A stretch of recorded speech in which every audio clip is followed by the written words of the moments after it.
The whip cracked once in the hot Texas air, not to strike, but to silence. The crowd in Bellstone's dusty square stiffened at the sound.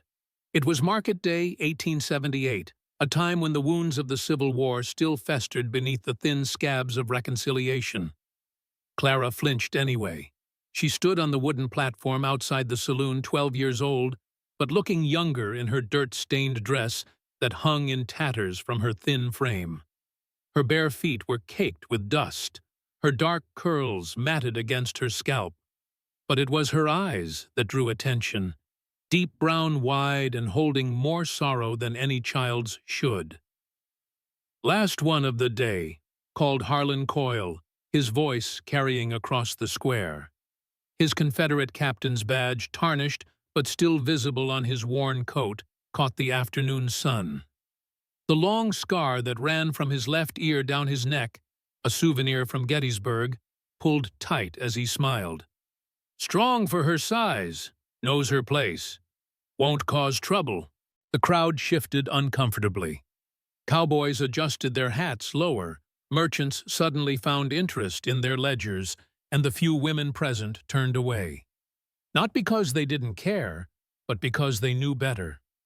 Children were trouble mouths to feed, bad luck to take in, and worse luck to ask questions about. Harlan's hand remained clamped around Clara's wrist, his fingers digging into her skin. She didn't struggle. She had stopped fighting months ago after they'd taken her mother. "Starting at $8, Harlan called. "Good labor contract here, all legal and proper." Clara's hands balled into fists. She wasn't labor. She wasn't a contract. She was Clara, daughter of Lita, a free woman who had been told there was honest work out west, just a housekeeper position. A woman who never returned.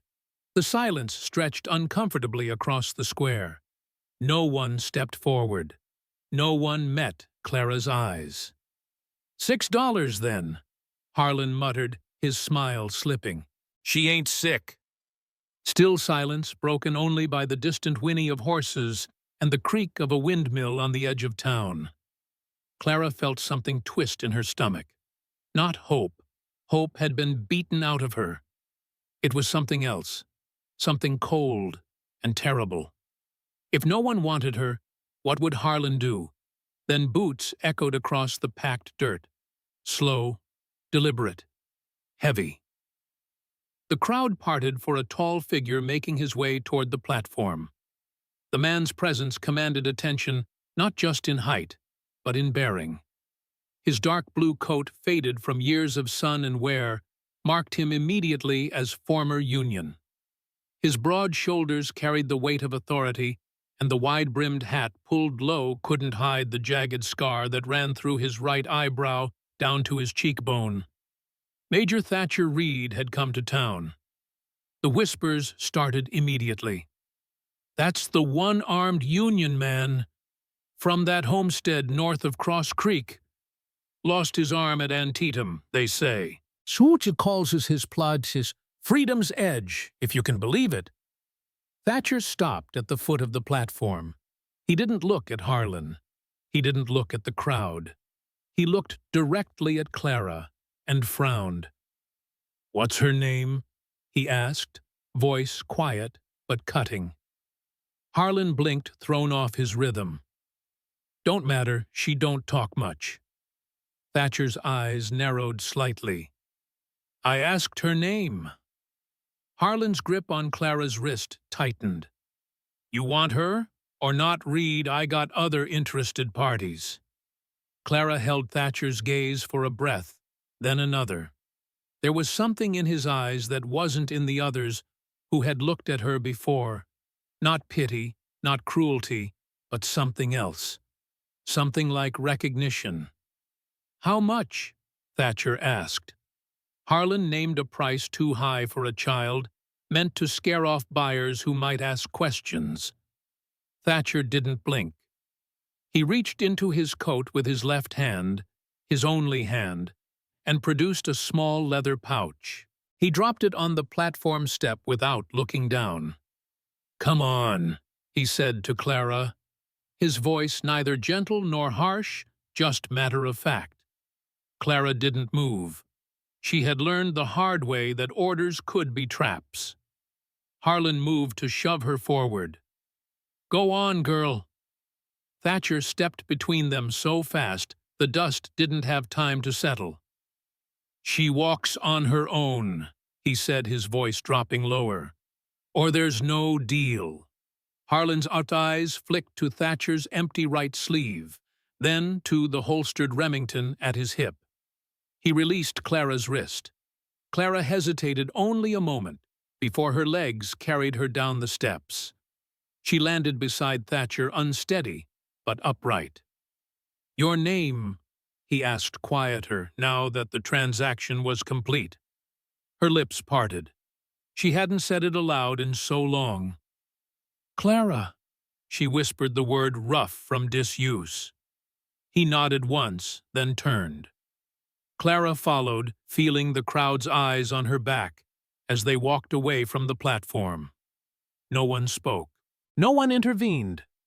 The people of Bellstone went back to pretending nothing had happened, the way they always did. Thatcher's horse waited at the edge of town, a sturdy bay gelding with a white blaze down its face, already saddled with a bundled bag tied behind. Thatcher helped Clara up, not like a child, but like someone he expected to hold on. She did, her thin arms wrapping around his waist as they rode out of Bellstone. They rode west through low hills and scattered oak trees until the sun dropped behind the horizon and the stars opened across the Texas sky. Finally, Thatcher stopped near a creek, dismounted, and helped Clara down. He didn't ask if she was hungry. He just handed her a strip of jerky and a piece of hardtack, then started a fire with practiced movements. Clara sat on a fallen log and stared at the flames. Thatcher sat nearby but kept his distance. The only sounds were the crackling fire, the gentle rushing of Dead Horse Creek, and the occasional hoot of an owl. "You from Bellstone?" he finally asked. "No," Clara said, her voice small but steady. He nodded. "Parents?" Clara stared at the fire. After a moment she whispered, "My mama was sold. They said it was work. She never came back." Thatcher didn't speak. He just looked at the fire and added another stick. "She had a ribbon," Clara continued, the words coming easier now. "Red. Said it came from a copy of the Emancipation Proclamation. Said it meant freedom." She bit her lip. "Said she'd give it to me when I was old enough. I ain't seen it since they took her." The wind shifted, carrying sparks into the night sky. "You still got family somewhere?" Thatcher asked. Clara shook her head. "You do now," he said, standing. "We ride at dawn." She blinked, confusion crossing her face. "What?" Thatcher met her eyes. "I don't buy children," he said simply. "I free them." With that, he walked toward his horse, leaving Clara alone by the fire, clutching the hardtack tighter than before. That night she didn't sleep much, not because of fear, but because her heart wouldn't stop racing. Because, for the first time since her mother vanished, someone had spoken to her like she was real, like she mattered. And somewhere deep inside, a tiny part of Clara began to believe it might be true. Morning came with frost on the grass and steam rising from the creek. They rode for hours across the Texas countryside, through stands of pine and open meadows where wildflowers dotted the landscape despite the late season. Clara watched the land change from her perch behind Thatcher, noting how the hills grew steeper and the trees more numerous. "There," Thatcher said, breaking a long silence as they crested a ridge. Below them, nestled in a valley bordered by a winding creek and a small pine forest, stood a homestead. A sturdy log cabin with a stone chimney. A barn with fresh painted doors. A corral where several horses grazed. A chicken coop, a smokehouse, and a garden plot. But what caught Clara's eye was the tall flagpole near the cabin from which the stars and stripes fluttered in the breeze. "Freedom's Edge," Thatcher said quietly. "My home. Now yours." As they descended into the valley, Clara noticed other details. The cabin was larger than most, with glass windows, a rarity in these parts. The barn had been built with care, each board aligned perfectly. The whole place spoke of attention to detail of someone who took pride in their work. When they reached the gate, Thatcher dismounted and opened it one-handed with practiced ease. He led his horse through, Clara still riding, then closed it behind them. Only then did he help her down. "Can you walk all right?" he asked, noticing her wince as her bare feet hit the dirt. She nodded, though her soles were cracked and sore. Thatcher frowned slightly, but didn't press. "Come on, then. You must be hungry." The cabin's interior was simple but comfortable. One main room with a stone fireplace, a kitchen area with a cast-iron stove, a table with 4 chairs and shelves lined with books. A ladder led to a loft above. What struck Clara most was the cleanliness. No layers of dust, no cobwebs in corners, everything in its place. She stood awkwardly by the door, afraid to touch anything. "Sit," Thatcher said, gesturing to the table as he hung his hat on a peg. "I'll make something to eat." Clara perched on the edge of a chair, watching as Thatcher moved around the kitchen with surprising efficiency for a one-armed man. He took off his coat, revealing the empty sleeve on his right side, neatly pinned up at the elbow. Clara tried not to stare, but curiosity got the better of her. "Antietam," Thatcher said without looking up, sensing her gaze. "September 17th, 1862, bloodiest day of the war." Clara looked down at her hands. "Does it still hurt?" Thatcher paused in his work. "Sometimes, when it rains, or when I remember." He continued slicing bread. "War takes things, Clara. Then you learn to live with what's left." He set a plate before her, bread, cheese, and dried apple slices. Clara stared at it, then at him, unsure. "Eat," he said, sitting across from her with his own plate. "It's yours." Clara took a small bite, then another, hunger quickly overcoming caution. Thatcher ate slowly, watching her without being obvious about it. "Wiki?" She finally asked the question that had burned inside her since Bellstone. "Why'd you take me?" Thatcher set down his cup of water. "I've seen too many children sold," he said, his voice steady. "During the war. After. Didn't stop it then." He paused, meeting her eyes. "Thought maybe I could now." "That all?" she pressed, sensing there was more. Thatcher's jaw tightened slightly. "You looked like someone who needed a place to be more than a name on a bill of sale." Clara stared at her plate. After a moment, she whispered, "They said I was like her. My mama. They said I had her eyes, and that made it worse. That's why Harlan took me after." She bit her lip. "I thought maybe God forgot about me." Thatcher's knuckles whitened around his cup. "He didn't," he said firmly. "But some men pretend he don't see. Those are the ones who need reminding." After supper, Thatcher showed Clara the loft. There was a small bed with clean sheets, a chest for clothes, and a window that looked out over the valley. A Bible sat on a small table beside the bed. "You read?" Thatcher asked. Clara shook her head, embarrassed. "I'll teach you," he said simply. "If you want." Clara touched the quilt on the bed like it might disappear. "Do I work here?"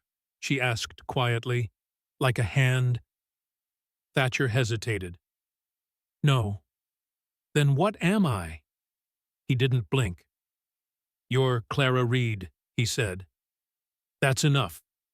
Then he left her with that name echoing in her ears like the most beautiful lie she'd ever heard. She didn't sleep much that night, listening to the unfamiliar sounds of the cabin. The creak of floorboards, the soft murmur of Thatcher reading his Bible downstairs, the distant hoot of an owl. Everything felt too big, too open after months of being locked in Harlan's shed or transported in crowded wagons. Morning came soft and gray. Clara climbed down the ladder to find Thatcher already awake, coffee brewing on the stove.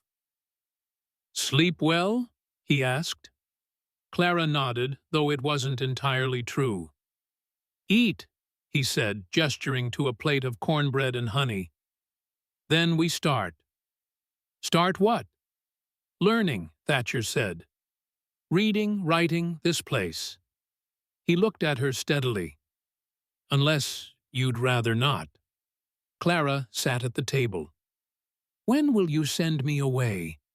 She asked the question that had been burning in her mind all night. "When will you get tired of me? When I mess up?" Thatcher's eyes sharpened.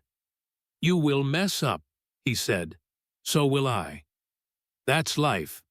Doesn't mean I throw you away. But that's what folks do. Not here." The finality in his voice silenced her. After breakfast, Thatcher took a slate and chalk from a shelf. He sat beside Clara at the table and began with the alphabet, patiently showing her each letter, its sound, its shape. Clara watched his large hand guide the chalk, noting how steady it was despite everything it must have seen and done. "Everyone messes up, Clara," Thatcher said quietly as they worked. "But folks don't quit on family because of it." Clara's head snapped up at the word family. Thatcher didn't meet her gaze, just continued with the lesson as if he hadn't just reshaped her entire world with a single word. That afternoon, Thatcher showed Clara around the homestead.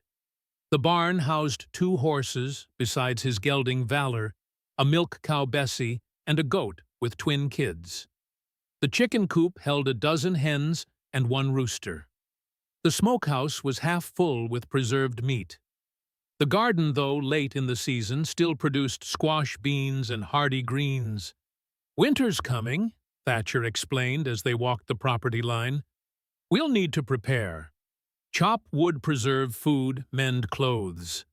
He glanced at her bare feet. "And get you proper boots." Clara nodded, taking it all in. The idea of "we" was as foreign to her as this place, but something about it warmed her despite the chill in the air. As the sun began to set, they returned to the cabin. Clara noticed Thatcher looking toward the flagpole, his expression solemn, as the day's last light caught the stars and stripes. "Why do you fly it?" she asked. "Most folks around here don't seem to like it much." Thatcher was quiet for a moment. "Reminds me what we fought for," he finally said. "What we're still fighting for." "Freedom," Clara guessed. "And the promise that all people are created equal." Thatcher's voice carried the weight of someone who had paid dearly for those words. "Some promises take longer to keep than others." Inside the cabin, as Thatcher stoked the fire, Clara noticed a framed photograph on the mantel she hadn't seen before. A beautiful woman with fair hair and a gentle smile standing beside a younger Thatcher, with 2 arms in a Union uniform. "Who is she?" Clara asked. Thatcher glanced at the photograph. "Elizabeth," he said softly. "My wife. Where is she now?" "Gone." He didn't elaborate, and Clara didn't press. That night, after a simple supper, Thatcher took down a book from the shelf. "Lesson time," he said, gesturing Clara closer to the lamp. The book was a primer with simple words and illustrations. For an hour, they worked together, Thatcher patiently guiding Clara through the basics of reading. When her eyes grew heavy, he sent her up to the loft.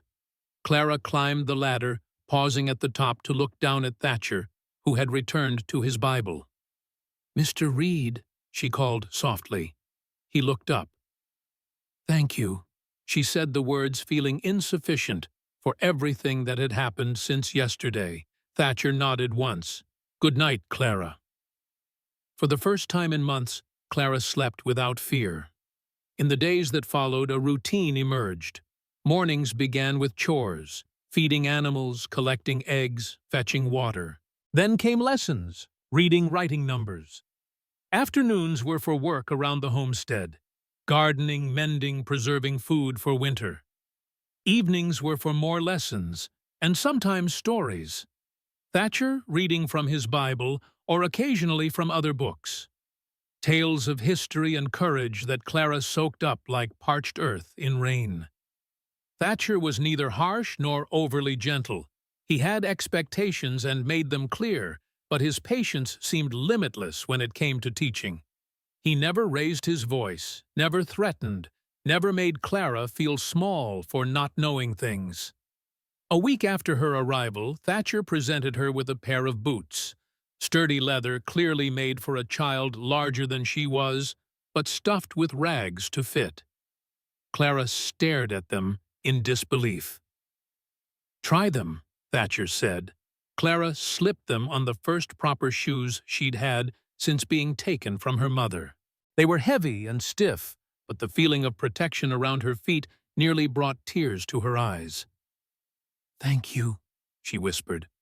"Every person deserves to stand on their own 2 feet," Thatcher replied, with dignity. The boots were just the beginning.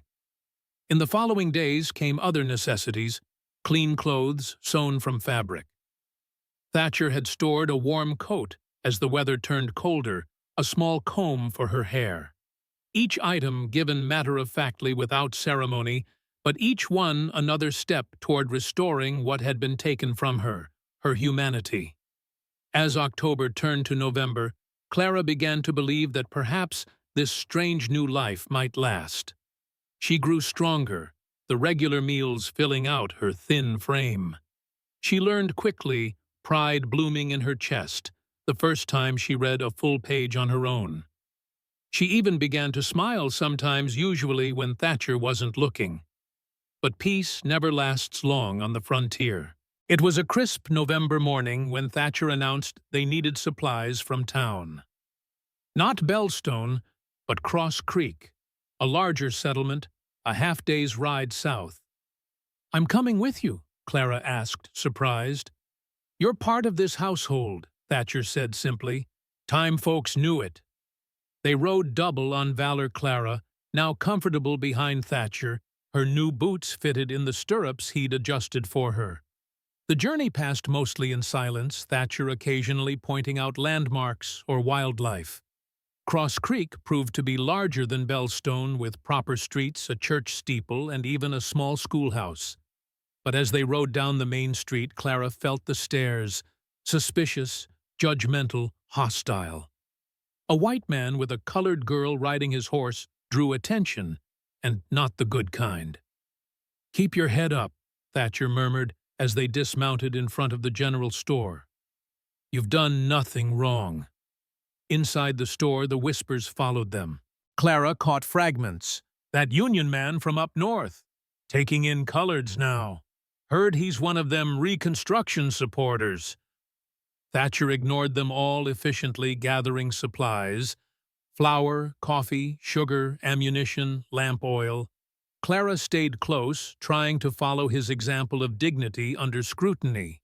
They were at the counter, Thatcher paying, when a heavy hand fell on his shoulder.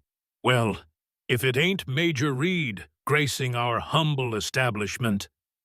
Thatcher turned slowly. The man before him was tall, well-dressed, with a silver star pinned to his vest. Judge Wallace, according to the whispers that rippled through the store. "Judge," Thatcher acknowledged, with a slight nod. Wallace's eyes slid to Clara, then back to Thatcher. "I see you've taken to charity cases." His voice dripped with insinuation. "My ward," Thatcher said evenly. "Clara Reed." The judge's eyebrows rose. Read you giving these people your name now, Major. She has my name because she's under my protection, Thatcher replied, his voice cooling. Legally. Wallace chuckled, but there was no humor in it. Legal's a funny word these days.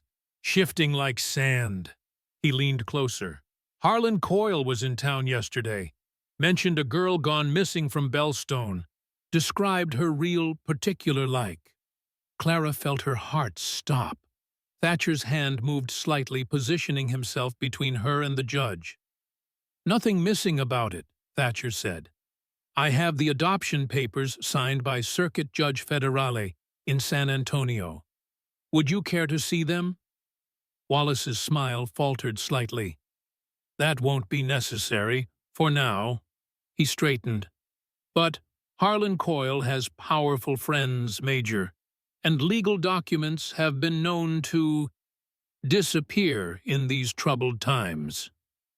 Is that a threat, Judge? Just an observation. Wallace tipped his hat. Good day to you, and to your ward. He strode out, leaving a tense silence in his wake. The storekeeper hurriedly finished their transaction, eager to see them gone. As they loaded their supplies onto Valor, Clara finally found her voice. He's going to tell Harlan where I am, isn't he? Thatcher secured the last bundle before answering. Likely. What do we do? Thatcher helped her onto the horse, then mounted behind her. We prepare, he said simply. As they rode out of Cross Creek, Clara noticed a small church on the outskirts of town. Not the grand white one in the center, but a humble wooden structure with a hand-painted cross. Outside stood a black man in clerical clothes watching them pass.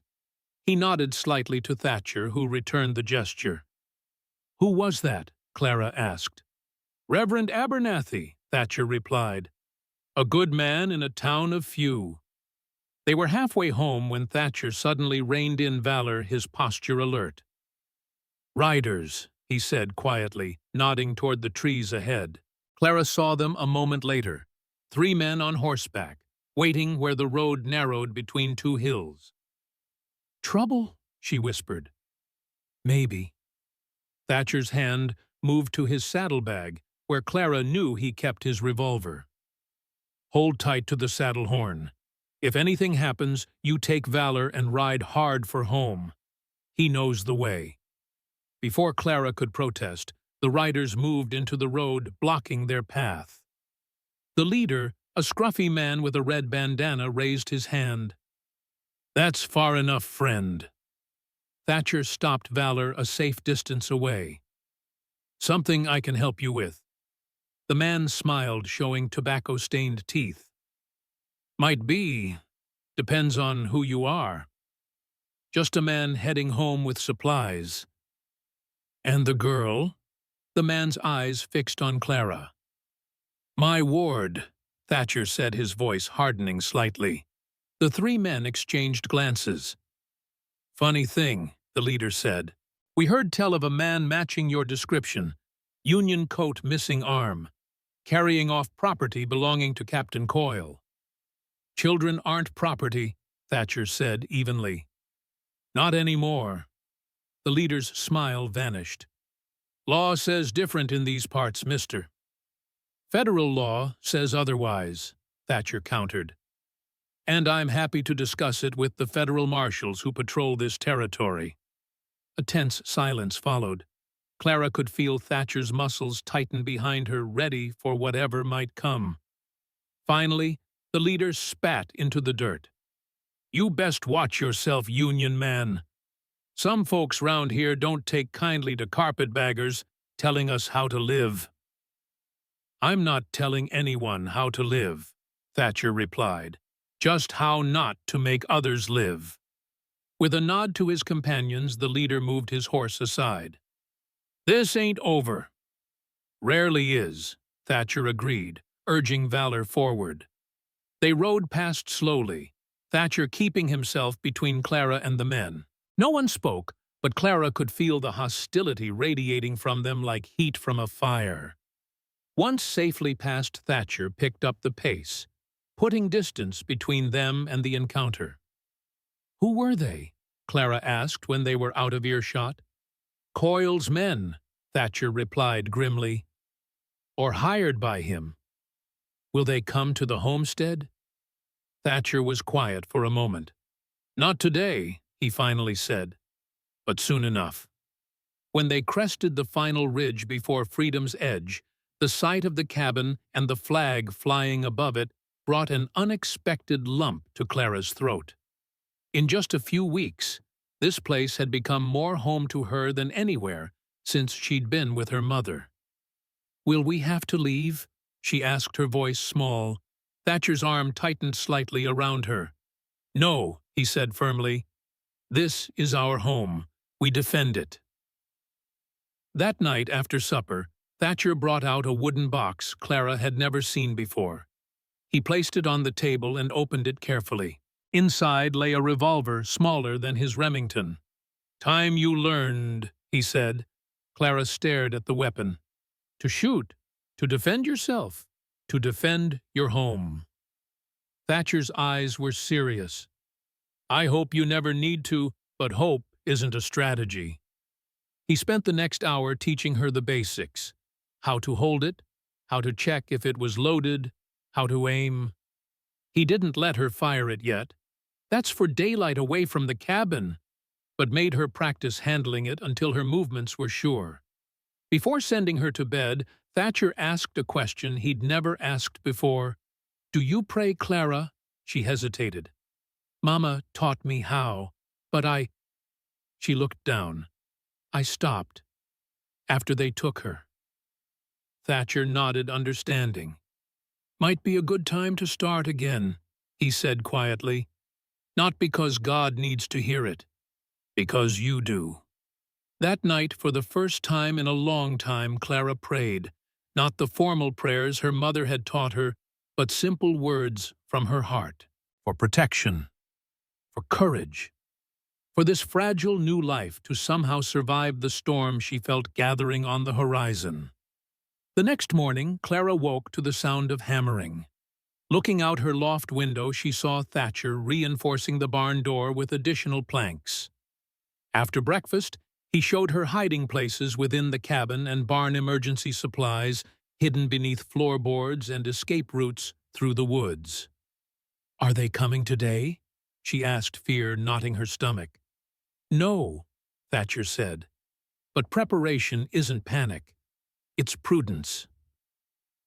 That afternoon, as promised, he took her to a clearing behind the barn and taught her to shoot. The revolver's kick was stronger than Clara expected, and her first shots went wild. But Thatcher was patient, adjusting her stance, guiding her aim. "Breathe," he instructed. "Slow and steady. The gun is just a tool. You control it, not the other way around." By the end of the lesson, Clara had hit the tin can target twice, not squarely, but enough to knock it over. Thatcher nodded in approval. "Good," he said. "We'll practice more tomorrow." As they walked back to the cabin, Clara noticed a rider approaching from the direction of Cross Creek. Thatcher saw it too, his hand moving to his Remington. "Inside," he said. "But now, Clara." She ran to the cabin but couldn't resist peeking through the window as the rider approached. To her surprise, it was the minister they had seen yesterday, Reverend Abernathy. Thatcher's posture relaxed slightly as he recognized the visitor. Clara watched as the two men spoke their conversation too low to hear. After a few minutes, Thatcher nodded and gestured toward the cabin. Clara quickly moved away from the window, trying to appear as if she hadn't been spying. The door opened and Thatcher entered with their visitor. "Clara," he said, "this is Reverend Abernathy from Cross Creek." And the Reverend was a tall man, with graying hair and kind eyes that had seen much suffering. He smiled at Clara. "Miss Reed," he said, his voice deep and warm, "I've heard about you." "All good things, I hope," she replied cautiously. His smile widened. Indeed, Major Reed speaks highly of your courage. Clara glanced at Thatcher in surprise. He had been talking about her. The Reverend has news. Thatcher said, his expression grave. News we need to hear. Reverend Abernathy took a seat at the table when invited. Harlan Coyle arrived in Cross Creek this morning, he said without preamble, with 6 men. They're staying at Wallace's property. Clara felt her blood run cold. They're saying you kidnapped the girl. Abernathy continued, looking at Thatcher. That she's bound by a labor contract to Coyle. Lies, Thatcher said flatly. Of course, Abernathy agreed, but lies with power behind them. Wallace has called a town meeting for tomorrow. I fear they're forming a posse. Clara looked between the 2 men, panic rising. They're coming for me. For both of you, Abernathy said grimly. Coyle wants the girl. Wallace wants your land. Thatcher's jaw tightened. They won't get either. Abernathy leaned forward. Major, I admire your stand. Truly.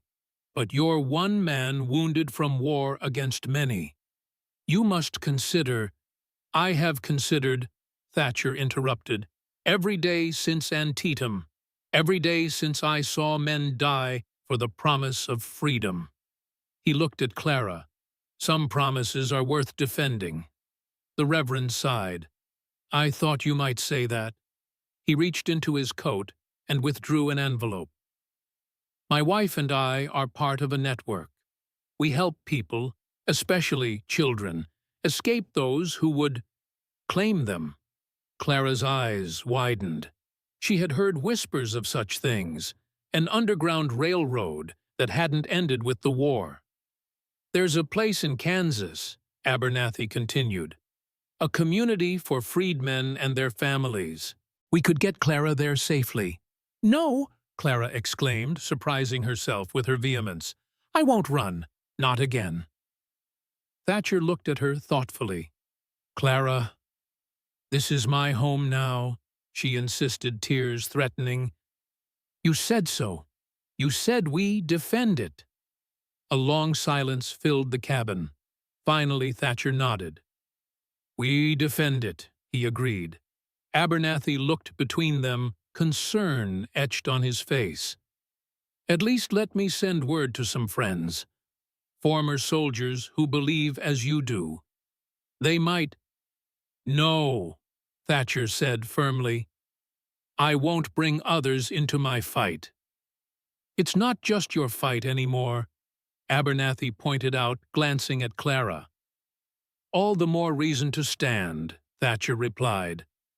Some battles you can't walk away from without losing something more important than the fight itself. As the Reverend prepared to leave, he took Clara's hand. You have courage, child, he said softly, like your mother must have had. Clara blinked in surprise. You knew my mother. A shadow crossed Abernathy's face. I knew many women like her, promised work, freedom, dignity, then sold into something else entirely. He squeezed her hand. Your stand honors her memory. After Abernathy departed, Clara and Thatcher worked silently, preparing the homestead for what might come. They filled water barrels, secured livestock, loaded weapons, and established signals. As darkness fell, Thatcher checked the perimeter one final time, while Clara prepared a simple supper. When he returned, his expression was grim. When will they come? Clara asked, setting bowls of stew on the table. Soon, Thatcher replied. Perhaps tomorrow, perhaps the next day. Clara nodded, fighting to keep her hands steady. I'm scared, she admitted. Fear is natural, Thatcher said, sitting across from her. Courage isn't the absence of fear. It's action in the face of it. They ate in silence for a while. Then Clara asked the question that had been building since Abernathy's visit. Why did you really take me from Bellstone? The truth. Thatcher set down his spoon, considering her for a long moment. Then he rose and went to the mantel, taking down the photograph of Elizabeth. He returned to the table and placed it before Clara. "Elizabeth wasn't just my wife," he said quietly. "She was Harlan Coyle's sister-in-law. She was married to his brother, a Confederate captain killed at Antietam, possibly by my own men." Clara stared at him, stunned. "After the war, when I returned to Texas to help with Reconstruction, I met her again. She was struggling, her plantation in ruins, her family fortune gone. We found comfort in each other. Married in '66. He took a deep breath. We had a son, Joshua, born in '67. Clara's eyes went to the photograph again, noting now the slight swell of Elizabeth's abdomen easily missed at first glance. "In '70, while I was away working with the Freedmen's Bureau, Harlan came to our home. He took Joshua, 5 years old then, left a note saying it was payment for betrayal. Elizabeth never recovered from the loss. Her heart gave out 2 years later." Thatcher's voice remained steady, but Clara could see the pain etched in every line of his face. "I've spent the last 6 years searching for my son, following every lead, every rumor, freeing other children along the way, hoping—" His voice finally broke. "Hoping I might find him among them." Clara felt tears sliding down her cheeks. "And when you saw me in Bellstone, I saw another child Harlan Coyle was trying to destroy," Thatcher finished. "I couldn't walk away. Not again." Clara reached across the table and took his hand, his only hand, in both of hers. "We'll find Joshua," she whispered. "Somehow." Thatcher's eyes met hers, glistening with unshed tears. "First," he said, "we survive tomorrow." That night, Clara lay awake in her loft, listening to the sounds of the homestead, familiar now, comforting despite the danger looming. Below, she could hear Thatcher moving about, checking windows, doors, weapons. She thought of all she had learned in the month since Bellstone: how to read simple words, how to milk a cow, how to shoot a revolver. But most importantly, how to be a person again, not property. Whatever came tomorrow, she would face it standing tall, wearing her boots, speaking her name. Clara Reed. With pride. Outside, the wind picked up, carrying the promise of the first winter storm. Branches scraped against the cabin walls like fingers testing for weakness. Clara pulled her quilt tighter and finally whispered a prayer her mother had taught her long ago. "Lord, make me strong enough to bear what comes and brave enough to change what I can." In the darkness of the loft, she reached under her pillow and touched the small gift Thatcher had given her that evening, a red ribbon, not her mother's, but a new one, a symbol of promises kept and battles yet to fight. As dawn broke gray and threatening, Clara descended from the loft to find Thatcher already awake, fully dressed, his Remington on the table beside a cup of coffee gone cold. "They're coming," he said, simply looking up from his Bible. "I saw dust on the ridge." Clara nodded, her heart pounding, but her resolve firm. "I'm ready." Thatcher stood and placed his hand on her shoulder. "Whatever happens today," he said, his voice low and urgent, "remember who you are. Not what they say, not what they want. Who you choose to be." "I'm Clara Reed," she said, straightening her spine, "and this is my home." Thatcher's eyes filled with a fierce pride. "Yes," he said, "you are." And together they stepped onto the porch of Freedom's Edge, the American flag snapping in the wind above them, to face whatever came riding down from the ridge. They didn't have to wait long. The riders appeared on the ridge just as the morning mist began to lift. 7 men on horseback, silhouetted against the pale November sky. They paused there, a show of force letting their presence be felt before they began their descent toward freedom's edge. Thatcher handed Clara the small revolver. "Remember what I taught you," he said quietly. "Only if necessary." Clara nodded, the weight of the gun both terrifying and reassuring in her hand. She slipped it into the pocket of her apron, where it would be hidden but accessible. As the riders approached, Thatcher positioned himself on the porch rifle resting across his forearm, not pointing at the men, but ready. Clara stood slightly behind him, chin up, shoulders back, fighting the instinct to run and hide. The lead rider was Harlan Coyle. Even at a distance, Clara recognized the Confederate captain's badge gleaming on his coat. Beside him rode Judge Wallace, and behind them 5 rough-looking men with rifles across their saddles. They stopped at the gate 30 yards from the cabin. "Major Reed," Harlan called, his voice carrying across the yard. "We've come on official business." "State your business from there," Thatcher replied evenly. Harlan smiled thinly. "Now that ain't neighborly." He gestured to Wallace. "We got the law with us." "Judge Wallace isn't the law," Thatcher countered. "He's a judge, and we both know he has no jurisdiction over federal matters." Wallace's face reddened. "This ain't a federal matter, Reed. It's about stolen property." "Children aren't property," Thatcher said, his voice hardening. "Not under the 13th Amendment, not under the Civil Rights Act of '66, not under any law that matters." Harlan spat into the dirt. "That girl's bound by legal contract to work off her mother's debt. Papers all signed proper." Clara's hands clenched into fists at her sides. Thatcher didn't turn to look at her, but she saw his posture shift slightly, protective. "Any such contract would be void," Thatcher said, "as it was signed under duress if it exists at all. The girl stays here under my protection and guardianship." Wallace leaned forward in his saddle.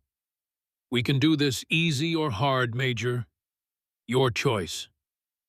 "You've made it hard already by coming armed to my property," Thatcher replied. "Now state your real purpose or leave." A tense silence stretched between them. Clara could hear her heart pounding in her ears. The men behind Harlan and Wallace exchanged glances, hands drifting closer to their weapons. Finally, Harlan smiled, a cold, cruel expression that made Clara shiver despite the morning sun now warming the yard.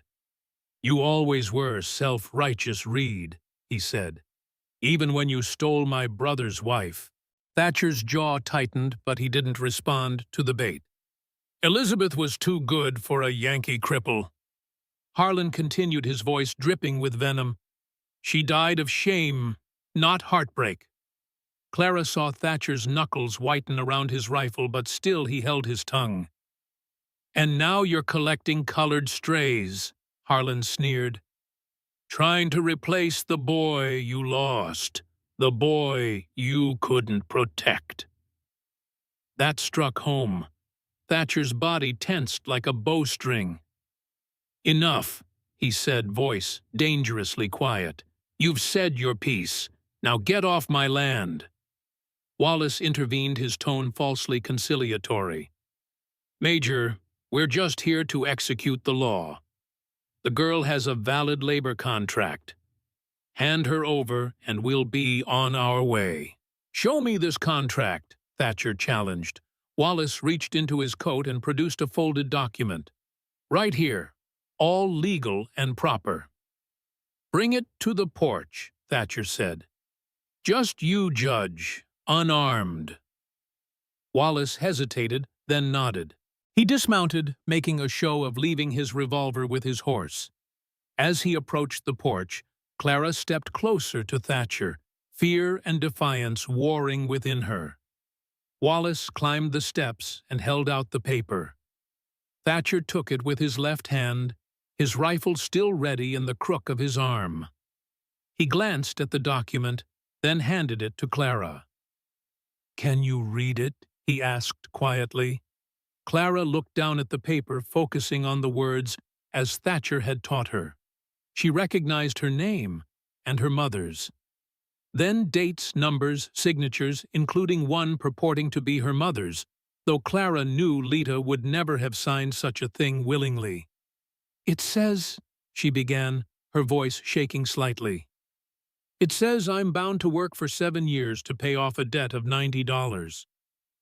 "Do you recognize your mother's signature?" Thatcher asked. Clara stared at the scrawl at the bottom of the page. "That's not her writing," she said with certainty. "Mama wrote beautiful letters. She taught children to read before—" "A forgery, then," Thatcher said loud enough for all to hear. "This contract is fraudulent, Judge. You know it, and I know it." Wallace's face darkened. "Watch your accusations, Major. That's a legal document witnessed by the county clerk." "Then the clerk is complicit in fraud," Thatcher replied calmly. "Either way, Clara stays here." Wallace's artificial politeness evaporated. "You're making a mistake, Reed. A big one." "Not the first," Thatcher agreed. "Won't be the last. But letting you take this child would be worse than any mistake I've ever made." Wallace stepped back, his eyes cold. "We'll be back with more men. Federal papers or not, the people of this county won't stand for a Union man harboring runaways." "She's not a runaway," Thatcher said firmly. "She's my ward, and anyone who tries to take her will answer to me. One crippled soldier against the whole county." Wallace laughed without humor.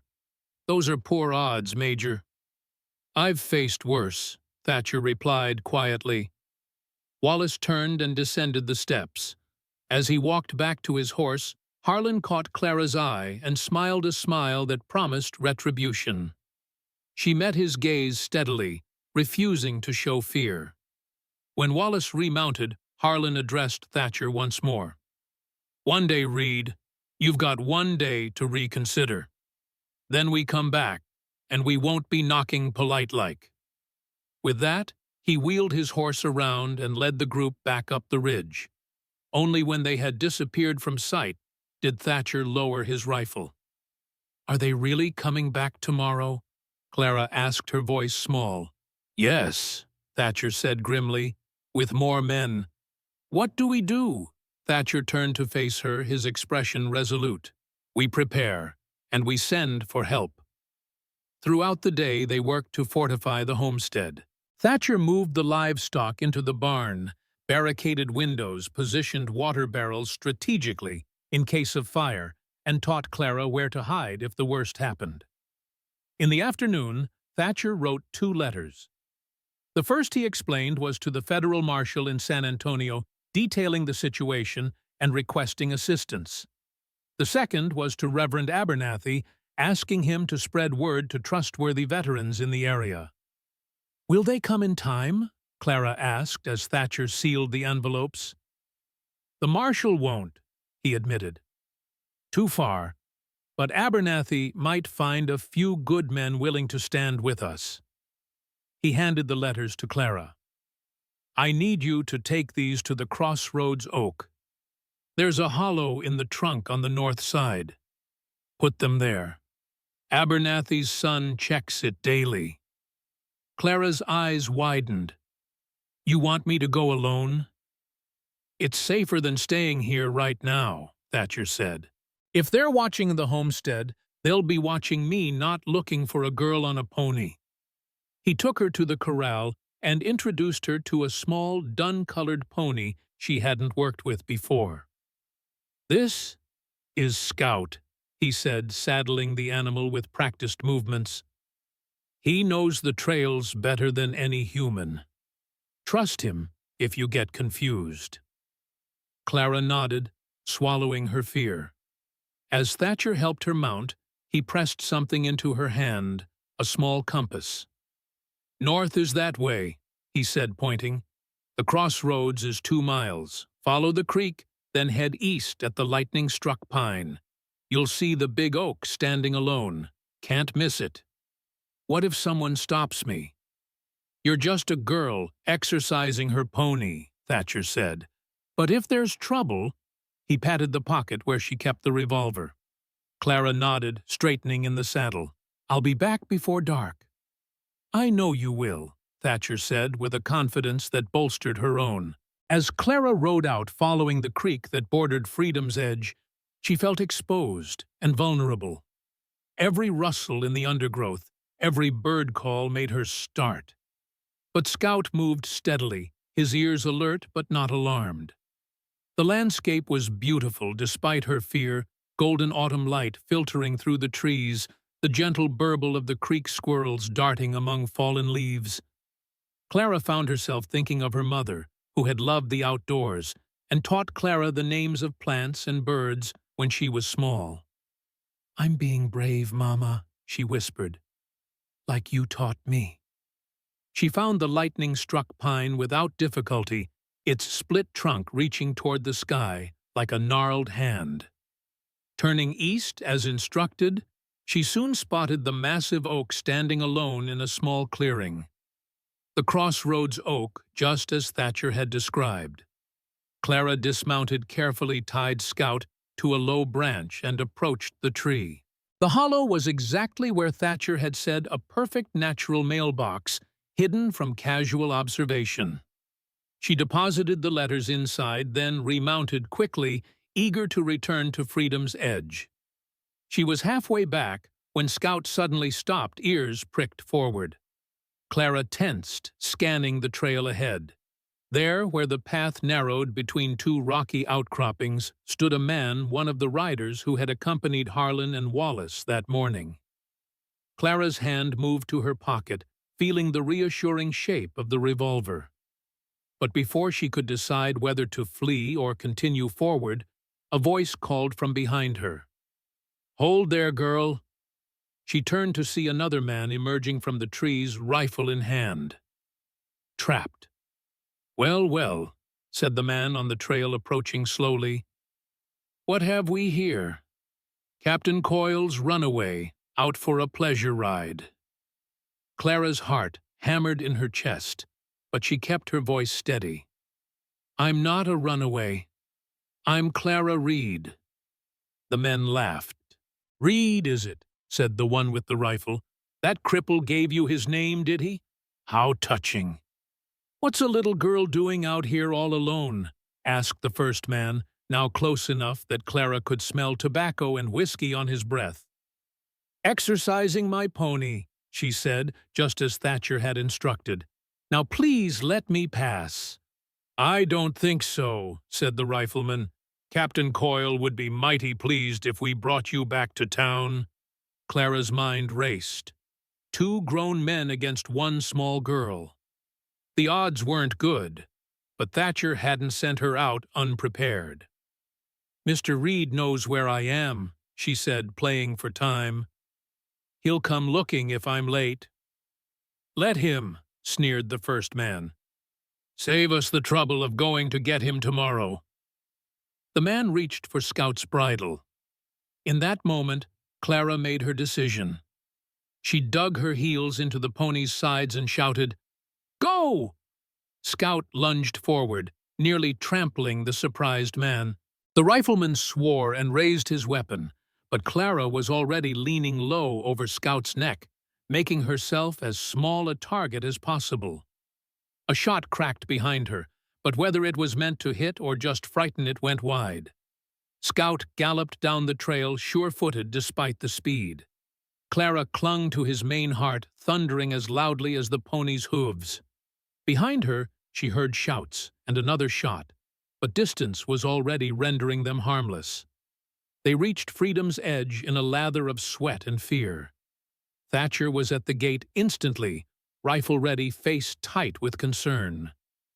Riders, Clara gasped as he helped her down. 2 men, they tried to take me. Thatcher's expression darkened. Are you hurt? No, she said, still trembling from the encounter. They shot at us, but missed. They won't miss next time. Thatcher said grimly, leading Scout and Clara into the yard and securing the gate behind them. "Did you deliver the letters?" Clara nodded, pride momentarily overcoming her fear. "Yes, just like you said." Thatcher's hand rested briefly on her shoulder, a gesture of approval that meant more to Clara than any words could have. "They're watching the trails," he said, his mind clearly calculating this new development. "They'll try to cut us off, prevent help from reaching us." "What do we do now?" Clara asked, following him into the barn where he began to cool down the winded scout. "We finish preparing," Thatcher replied, his voice calm despite the gravity of their situation.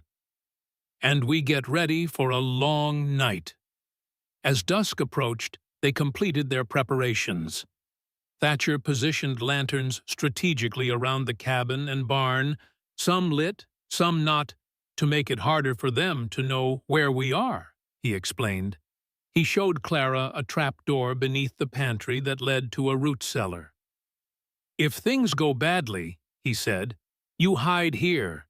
There's food water and a tunnel that leads to the creek bed. Follow it north, and it will take you to Reverend Abernathy's church." Clara stared at the hidden door. "You had this all planned." "Not for this exactly," Thatcher admitted. "During the war, this place was a stop on the Underground Railroad. The tunnel helped many people reach freedom." The irony wasn't lost on Clara. "And now it might save me." "If necessary," Thatcher agreed. "But let's hope it doesn't come to that." As night fell, they ate a simple meal of cornbread and beans. Neither had much appetite, but Thatcher insisted they keep up their strength.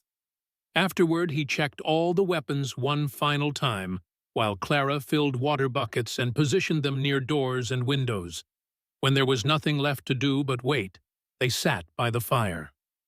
Thatcher took out his Bible and began to read aloud not fire and brimstone, but passages of comfort and courage. The familiar words wrapped around Clara like a blanket calming her racing thoughts. "Mr. Reed," she said during a pause in his reading, "can I ask you something?" He looked up. "Of course. Why didn't you leave? After Elizabeth died and Joshua was taken, why stay in Texas where people hate you?" Thatcher was quiet for a long moment, staring into the fire. "Partly because I thought Joshua might be brought back here," he finally said. "Partly because leaving felt like surrendering to Harlan, to hate, to everything I fought against in the war." He closed the Bible gently. "Mostly, though, because this land is worth fighting for. Not just the acres and buildings, but what they represent. A place where promises matter. Where freedom isn't just a word in a document, but something real people can touch and hold." Clara nodded, understanding. "Like the flag." "Like the flag," he agreed. "Symbols matter, Clara. They remind us what we're fighting for when the fight gets hard." They fell silent again, listening to the pop and crackle of the fire. The occasional hoot of an owl outside the soft creak of the cabin settling for the night. Normal sounds that now felt precious, possibly fleeting. "I should check the perimeter once more," Thatcher said, rising from his chair. "Can I come?" Clara asked, not wanting to be alone. He considered, then nodded. "Stay close."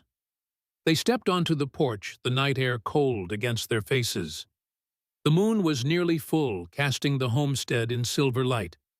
Everything looked peaceful, ordinary. The barn, the corral, the flagpole with the stars and stripes, hanging limp in the still air. Thatcher led the way around the cabin, checking each window, each approach. Clara followed close behind, eyes straining against the darkness beyond the circle of moonlight. They were near the woodpile when Thatcher suddenly stiffened. "Down," he whispered, pulling Clara behind the stacked logs. She crouched beside him, heart racing. "What is it?" "Movement," he murmured. "By the creek." Clara peered through a gap in the woodpile. At first, she saw nothing. Then a shadow detached itself from the tree line, then another. Men moving low and silent toward the homestead. "They're early," Thatcher said, his voice tight. "Back to the cabin. Now." They moved swiftly, keeping low, using the shadows for cover.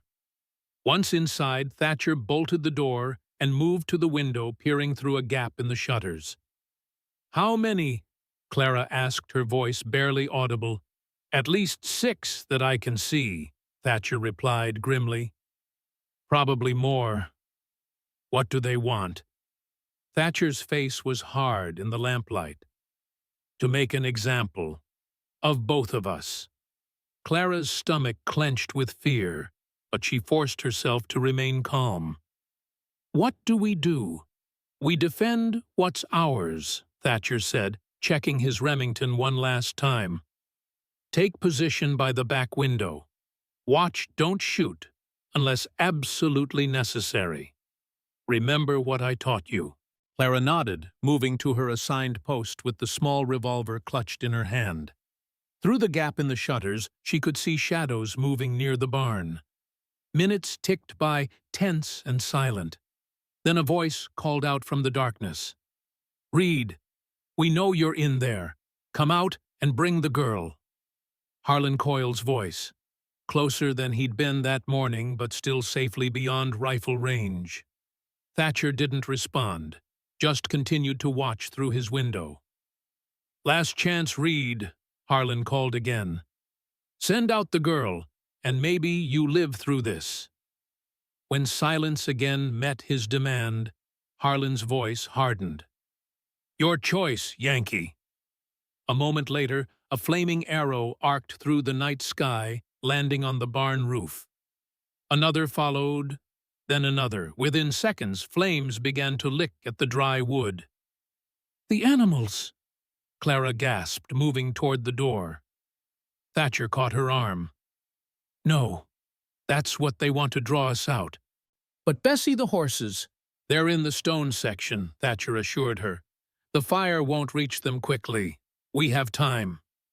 Another volley of flaming arrows, some hitting the barn, others falling short into the yard. Then came the first gunshot, a rifle crack that sent splinters flying from the cabin's front door. "Get down," Thatcher ordered, positioning himself by the window. More shots followed, peppering the cabin from multiple directions. Thatcher waited patient until a muzzle flash betrayed a shooter's position near the water trough. He fired once, and a cry of pain told Clara his aim had been true. The exchange continued, shots from the darkness, carefully placed return fire from Thatcher. Clara remained at her post, watching the back approaches, the revolver slick with sweat in her palm.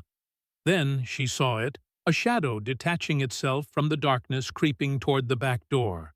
A man with a coal oil can, intent on burning them out. "Mr. Reed," she whispered urgently. "Back door."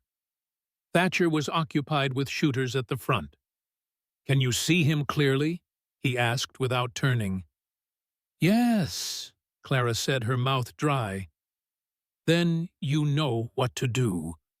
Clara raised the revolver with trembling hands, sighted along the barrel as Thatcher had taught her. The man was at the steps now, uncapping the oil can. She fired. The sound was deafening in the confined space. The man yelled, dropping the can, clutching his leg. He staggered back, then fell. "Good girl," Thatcher said, his voice tight with pride and regret. Clara stared at the fallen man, her heart hammering. She had shot someone. Actually, shot them. The reality of it made her stomach turn, but there was no time for that now. The attack intensified, more shots, more flaming arrows. The barn was fully ablaze now, casting a hellish glow over the homestead. In that light, Clara could see their attackers more clearly. At least 10 men using trees and outbuildings for cover as they tightened the noose around the cabin. "They're going to rush us," Thatcher said, reloading his rifle with practiced efficiency despite his single hand. Clara swallowed hard. "Will help come if Abernathy got our message." Thatcher's voice was calm, but Clara could hear the strain beneath it. "We just need to hold out until dawn." A new sound cut through the gunfire, the terrified whinnying of horses. The fire had reached the stone section of the barn. Thatcher's face tightened with anguish. "I have to free them," he said, moving toward the door. "No," Clara grabbed his arm. "They'll shoot you." "I can't let them burn," Thatcher said firmly. "Cover me from the window. Shoot at anyone who tries to get a clear shot at the barn door." Before Clara could protest further, he was gone, slipping out the side door and into the chaos of the night. She scrambled to the window, positioning the revolver as he had shown her. Thatcher moved like a shadow, using smoke and darkness for cover as he made his way to the barn. A shooter spotted him and raised a rifle. Clara fired without hesitation, her shot going wide, but forcing the man to duck for cover. Thatcher reached the barn door and wrenched it open. Smoke billowed out, along with the panicked animals Bessie, the cow, then Valor Scout, the other horses, and finally the goats. They scattered into the night, away from the flames. Clara breathed a sigh of relief as Thatcher turned to make his way back to the cabin. He was halfway there when a shot rang out from near the flagpole. Thatcher stumbled, then fell. "No!" Clara screamed, forgetting all caution. She ran for the door, threw it open, and raced toward Thatcher's crumpled form. Bullets kicked up dirt around her, but none found their mark. She reached Thatcher, fell to her knees beside him. Blood stained his shirt, a lot of blood. "Mr. Reed," she sobbed, trying to help him up. "Please, you have to get up." Thatcher's eyes fluttered open, glazed with pain. "Clara," he gasped, "run, the cellar." "Not without you," she insisted, tugging at his good arm. With a groan, Thatcher pushed himself to his knees, then his feet leaning heavily on Clara. Together they staggered toward the cabin as bullets continued to fly around them. They were almost there when Harlan Coyle stepped from behind the woodpile revolver, aimed directly at them. "That's far enough," he said, his face twisted with triumph in the firelight. Clara froze, supporting Thatcher's weight, her own weapon empty and useless in her pocket. "It's over, Reed," Harlan said, stepping closer. "You lose. Again." Thatcher straightened slightly, his face pale but determined. "Not while I'm breathing." Harlan's smile was cold. "That can be arranged." He raised his revolver, aiming at Thatcher's heart. Clara tensed, preparing to throw herself between them, knowing it would be futile but unable to stand by and watch Thatcher die. The crack of a rifle shattered the night, but it wasn't Harlan who fired. He jerked a look of surprise crossing his face as he stumbled backward, clutching his shoulder. More shots followed, not aimed at the cabin this time, but at the attackers surrounding it. Shouts of confusion rose from Harlan's men. "The marshal!" someone yelled. "It's the federal marshal!"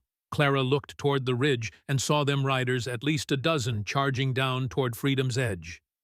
At their head, a man in a long coat badge gleaming in the firelight. Harlan swore, staggering toward his horse. Around the homestead, his men were doing the same, abandoning their positions in the face of this unexpected reinforcement. "This isn't over, Reed," Harlan shouted, as he mounted awkwardly, blood staining his coat. "I'll be back for both of you." Then he was gone, galloping into the darkness with his men close behind. Clara turned her attention back to Thatcher, who had slumped against her, his strength failing. "Help!" she called to the approaching riders. "He's been shot." The marshal reached them first, dismounting in a fluid motion. "Major Reed," he said, kneeling beside them. "Looks like we got here just in time." "Marshal Holtzclaw," Thatcher managed his voice weak. "Good timing." "Thank your reverend friend," Holtzclaw said, examining Thatcher's wound. And the girl's letters. Good thing I was already in Cross Creek investigating reports of labor contract fraud. Clara watched anxiously as the marshal and another man helped Thatcher into the cabin. The bullet had gone through his left shoulder, missing vital organs, but causing significant blood loss. As they worked to treat the wound, Clara stood by, passing bandages and water, when asked, her mind still struggling to process everything that had happened. The barn continued to burn, casting an eerie glow through the windows, but the immediate danger had passed. "Will he be all right?" she asked Marshal Holtzclaw when they had finished bandaging Thatcher's shoulder. "He's tough," Holtzclaw assured her. "Lost some blood, but the bullet went clean through. With rest and care, he'll mend." Thatcher, lying pale but conscious on his bed, beckoned Clara closer. "You did well," he whispered. "Braver than most men I know." Clara took his hand, tears finally spilling down her cheeks. "I was so scared." "Being scared doesn't matter," Thatcher said. "What you do while you're scared, that's what counts." Marshal Holtzclaw approached the bed. "Major, we need to talk about Coyle and Judge Wallace. This wasn't just about the girl, was it?" Thatcher's eyes met Clara's, then returned to the marshal. "No," he admitted. "It goes deeper. Much deeper." "I thought as much." Holtzclaw nodded. "We've been tracking a network of labor contract fraud across 3 counties. Children sold into what amounts to slavery, despite the law." "Harlan Coyle is part of it," Clara said, finding her voice. "He took my mother. He's taken others. And my son," Thatcher added, his voice strengthening with resolve. "Joshua, taken 8 years ago when he was 5. The marshal's eyebrows rose. "I didn't know about your boy, Major." "Few do," Thatcher said. "But it's time the truth came out. All of it." Holtzclaw nodded grimly. "We'll get statements from both of you in the morning. For now, rest. My men will keep watch." As the marshal left to oversee his deputies, Clara remained by Thatcher's side. Outside, the fire was being brought under control, the barn a lost cause, but the cabin and other structures saved. "I should have told you before," Thatcher said quietly. "About Joshua. About all of it." "You told me enough," Clara assured him. "And now we'll find him. Together." And Thatcher's eyes, bright with fever and determination, held hers. "Together?" he agreed. As dawn broke over Freedom's Edge, Clara stepped onto the porch to watch the sun rise. The homestead was a scene of destruction. The barn, a smoking ruin, the yard churned to mud bullet holes peppering the cabin walls. But the flagpole still stood, the stars and stripes lifting in the morning breeze. Marshal Holtzclaw joined her, offering a cup of coffee. "Your home took a beating," he observed. Clara straightened her shoulders.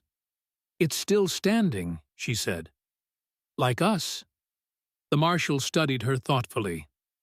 "Major Reed said you want to testify against Coyle." "Yes," Clara said without hesitation. "For my mother, for Mr. Reed's son, for all of them." "It won't be easy," Holtzclaw warned. "Coyle has friends in high places." "So do we," Clara replied, thinking of Reverend Abernathy, of Marshal Holtzclaw himself, of all who had come to their aid. The marshal smiled slightly. "So you do." He looked out over the damaged homestead. "Rebuilding will take time." "We have time," Clara said with quiet confidence. "And we have each other." Inside the cabin, Thatcher slept fitfully, his wounded shoulder bandaged, but his spirit unbroken. Clara knew the road ahead would be difficult, testifying against Harlan, searching for Joshua, rebuilding Freedom's Edge. But for the first time since her mother was taken, she faced the future without fear. She touched the red ribbon Thatcher had given her, now tied around her wrist like a promise. Not her mother's ribbon, but a new one. a symbol of freedom, not just remembered, but fought for and won. Whatever came next, she would face it, as Clara Reed, standing tall in her own boots on her own land. No longer property to be sold, but a person with a name, a home, and a purpose. Yes, the fight wasn't over. But this battle at least they had survived. And sometimes survival itself was victory enough.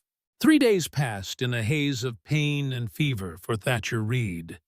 The bullet wound in his shoulder, though not immediately life-threatening, had become infected. Clara barely left his side, changing bandages, spooning broth between his parched lips, and placing cool cloths on his burning forehead. Marshal Holtzclaw had left 2 deputies at Freedom's Edge while he returned to San Antonio with statements from both Clara and a briefly lucid Thatcher.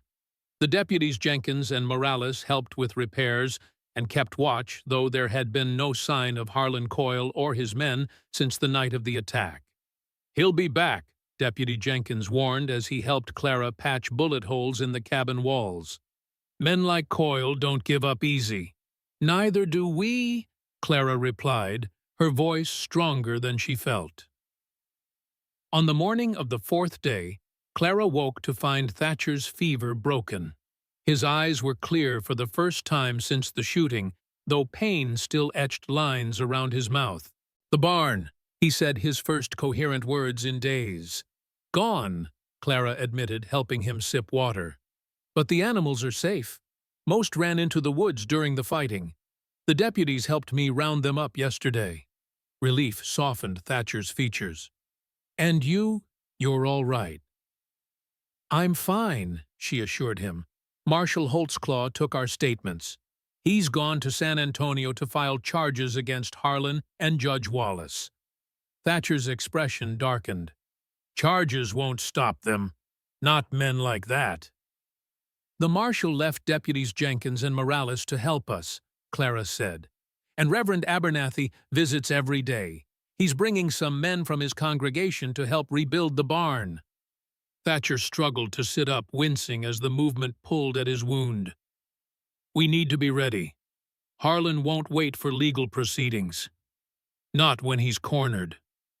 Clara gently pushed him back down. "You need to rest. The deputies are keeping watch." Thatcher reluctantly subsided, but his eyes remained troubled. "Clara, there's something I need to tell you. Something I should have said before." The gravity in his voice made Clara's heart skip. "What is it?"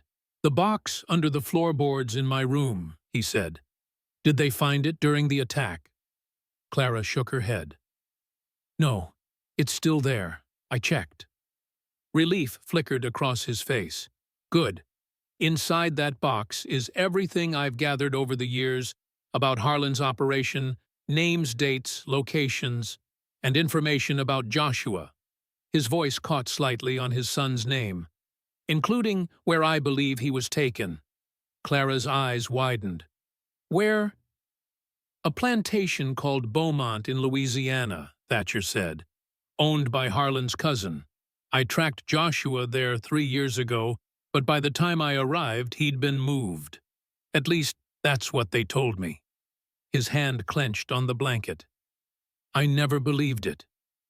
"Why didn't you tell me?" Clara asked, hurt, coloring her voice. "Because it's dangerous knowledge," Thatcher replied, "the kind that gets people killed. I didn't want to put that burden on you." Clara straightened her spine. "It's my burden too now. We're family, remember?" A ghost of a smile touched Thatcher's lips. "Yes, we are." He reached for her hand.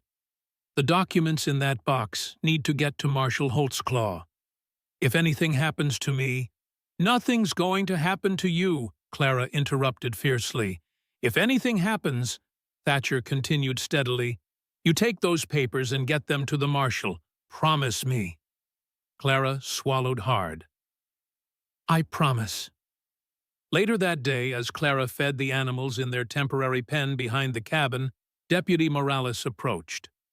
Unlike Jenkins, who was a gruff veteran with a perpetual scowl, Morales was younger with kind eyes and a gentle manner that put Clara at ease. "How's the Major doing?" he asked, helping her distribute feed to the chickens. "Better," Clara said. "His fever broke this morning." Morales nodded approvingly. "He's tough, your guardian. Not many men could survive what he has." Clara smiled slightly. "He's teaching me to be tough, too." "I can see that." Morales glanced toward the ridge where Harlan and his men had first appeared. "Jenkins is riding to Cross Creek for supplies. I'll be keeping watch while he's gone."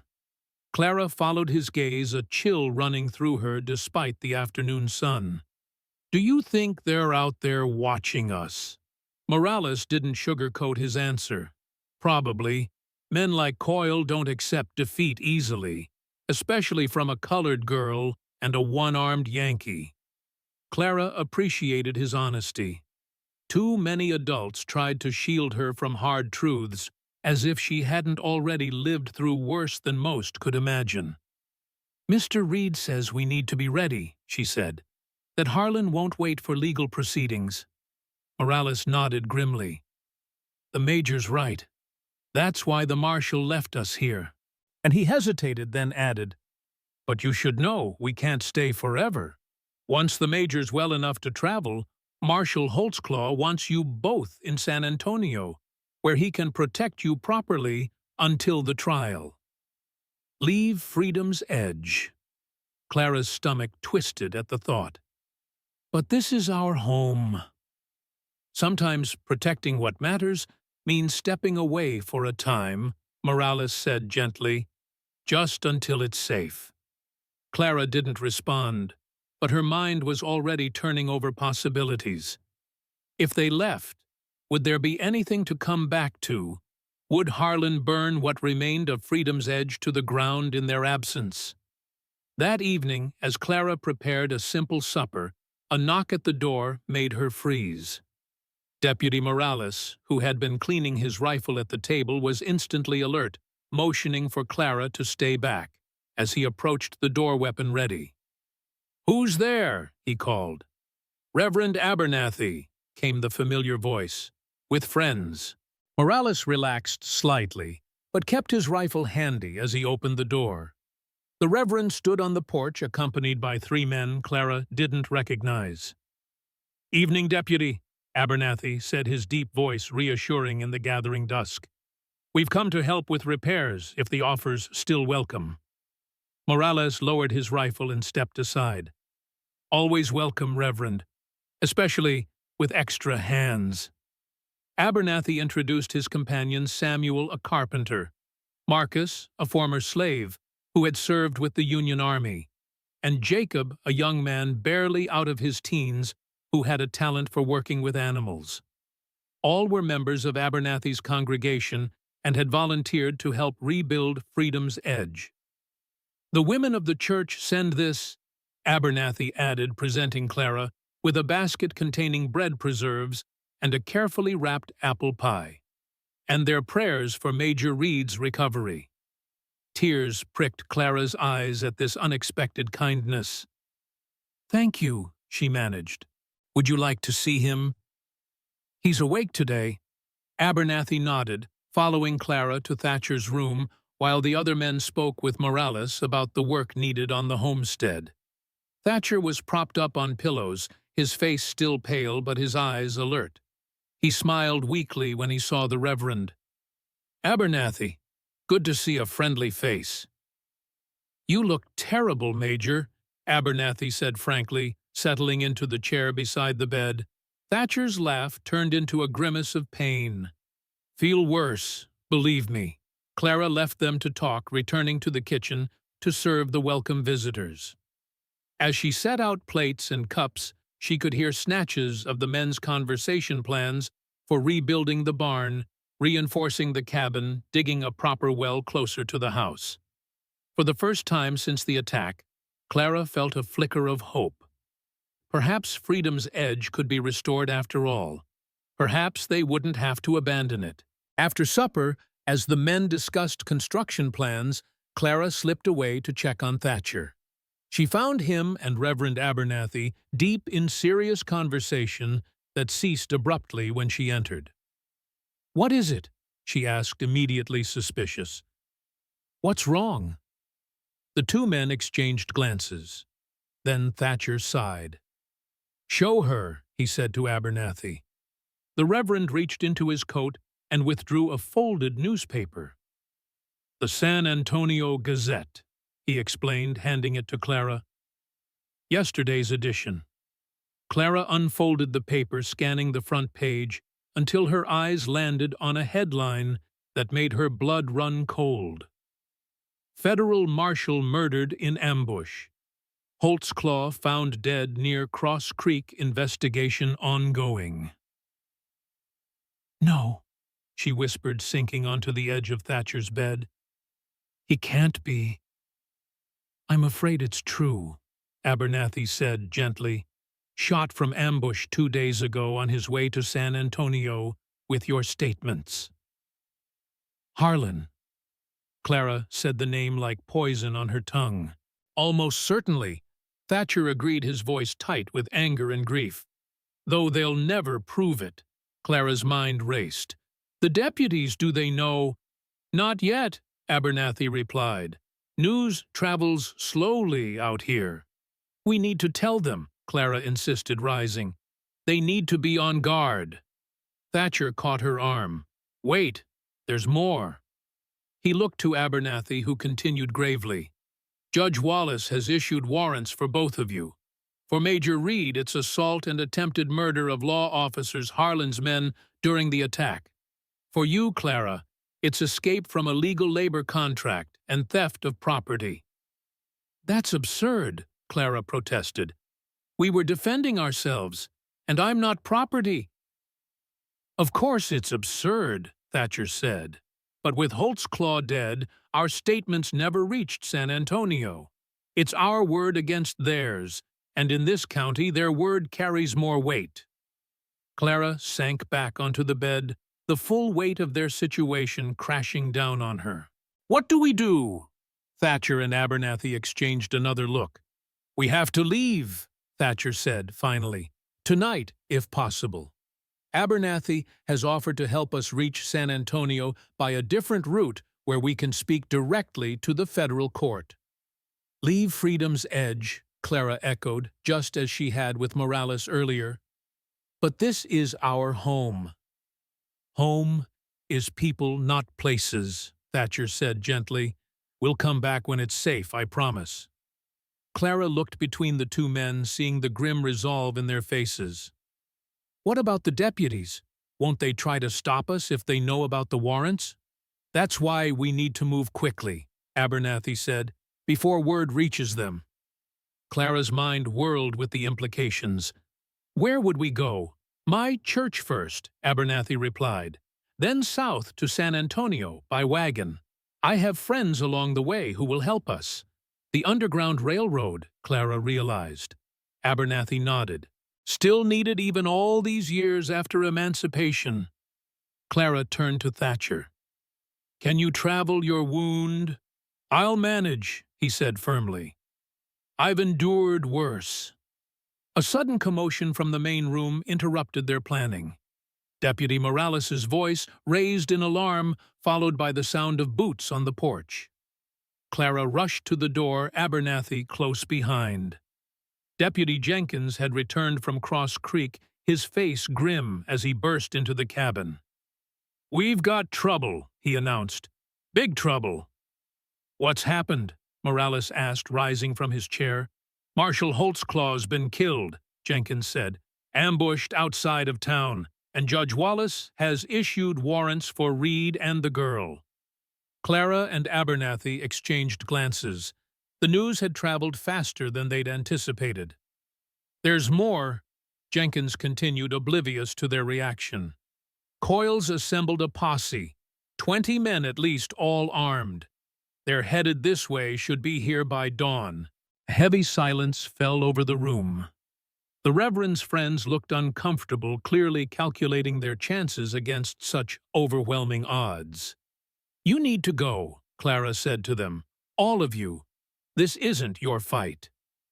"It's everyone's fight," Marcus said firmly.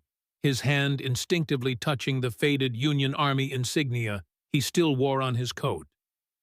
Freedom always is.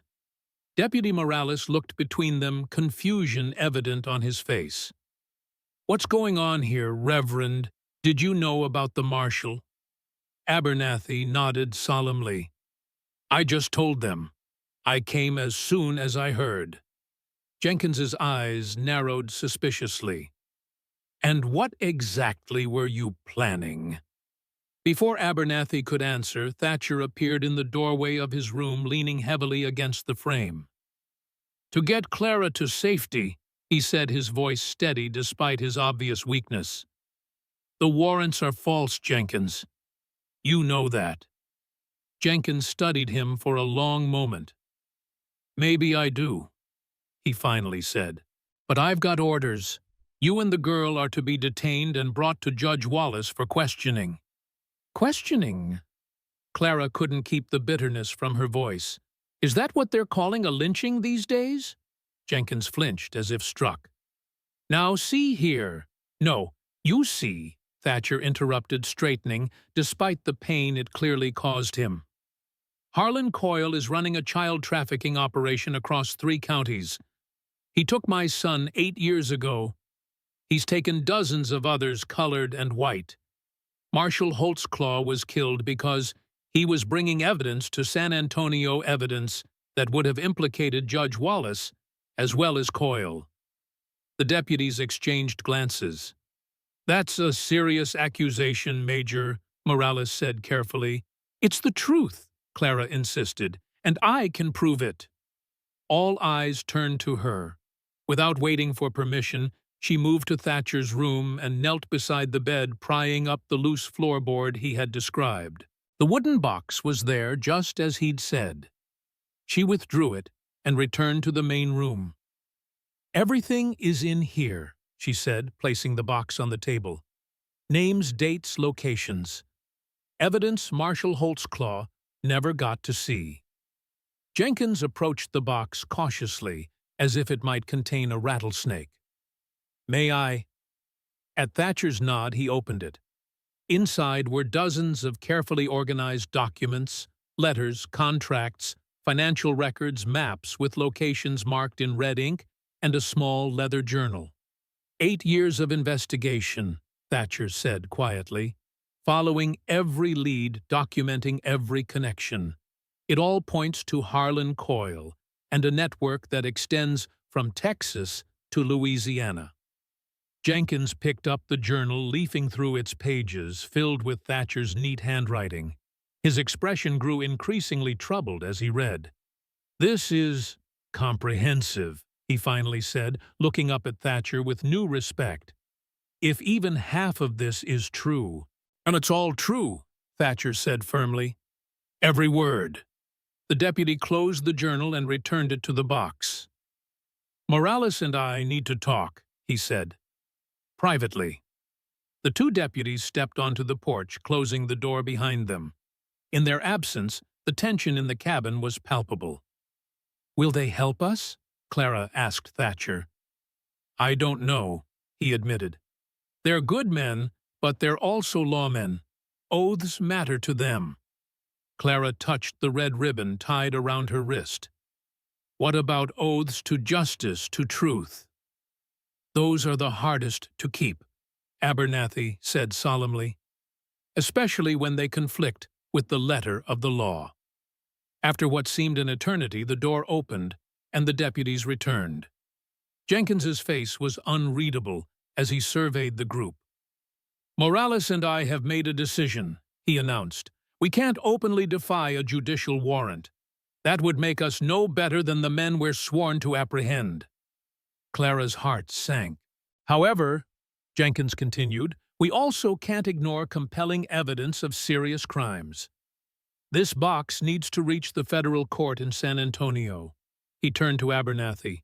Reverend, how fast can you get these people out of here? Relief washed over Clara like a wave. You're helping us. Not officially, Morales said with a small smile. Officially, you overpowered us and escaped during the night. will be unconscious for several hours, unable to pursue. Meanwhile, Jenkins added, I'll ride to San Antonio by a different route, taking the evidence directly to Judge Federale. With luck, I can secure federal protection for all of you before Coyle realizes what's happening. Thatcher nodded respect, evident in his gaze. Thank you. Don't thank us yet, Jenkins warned.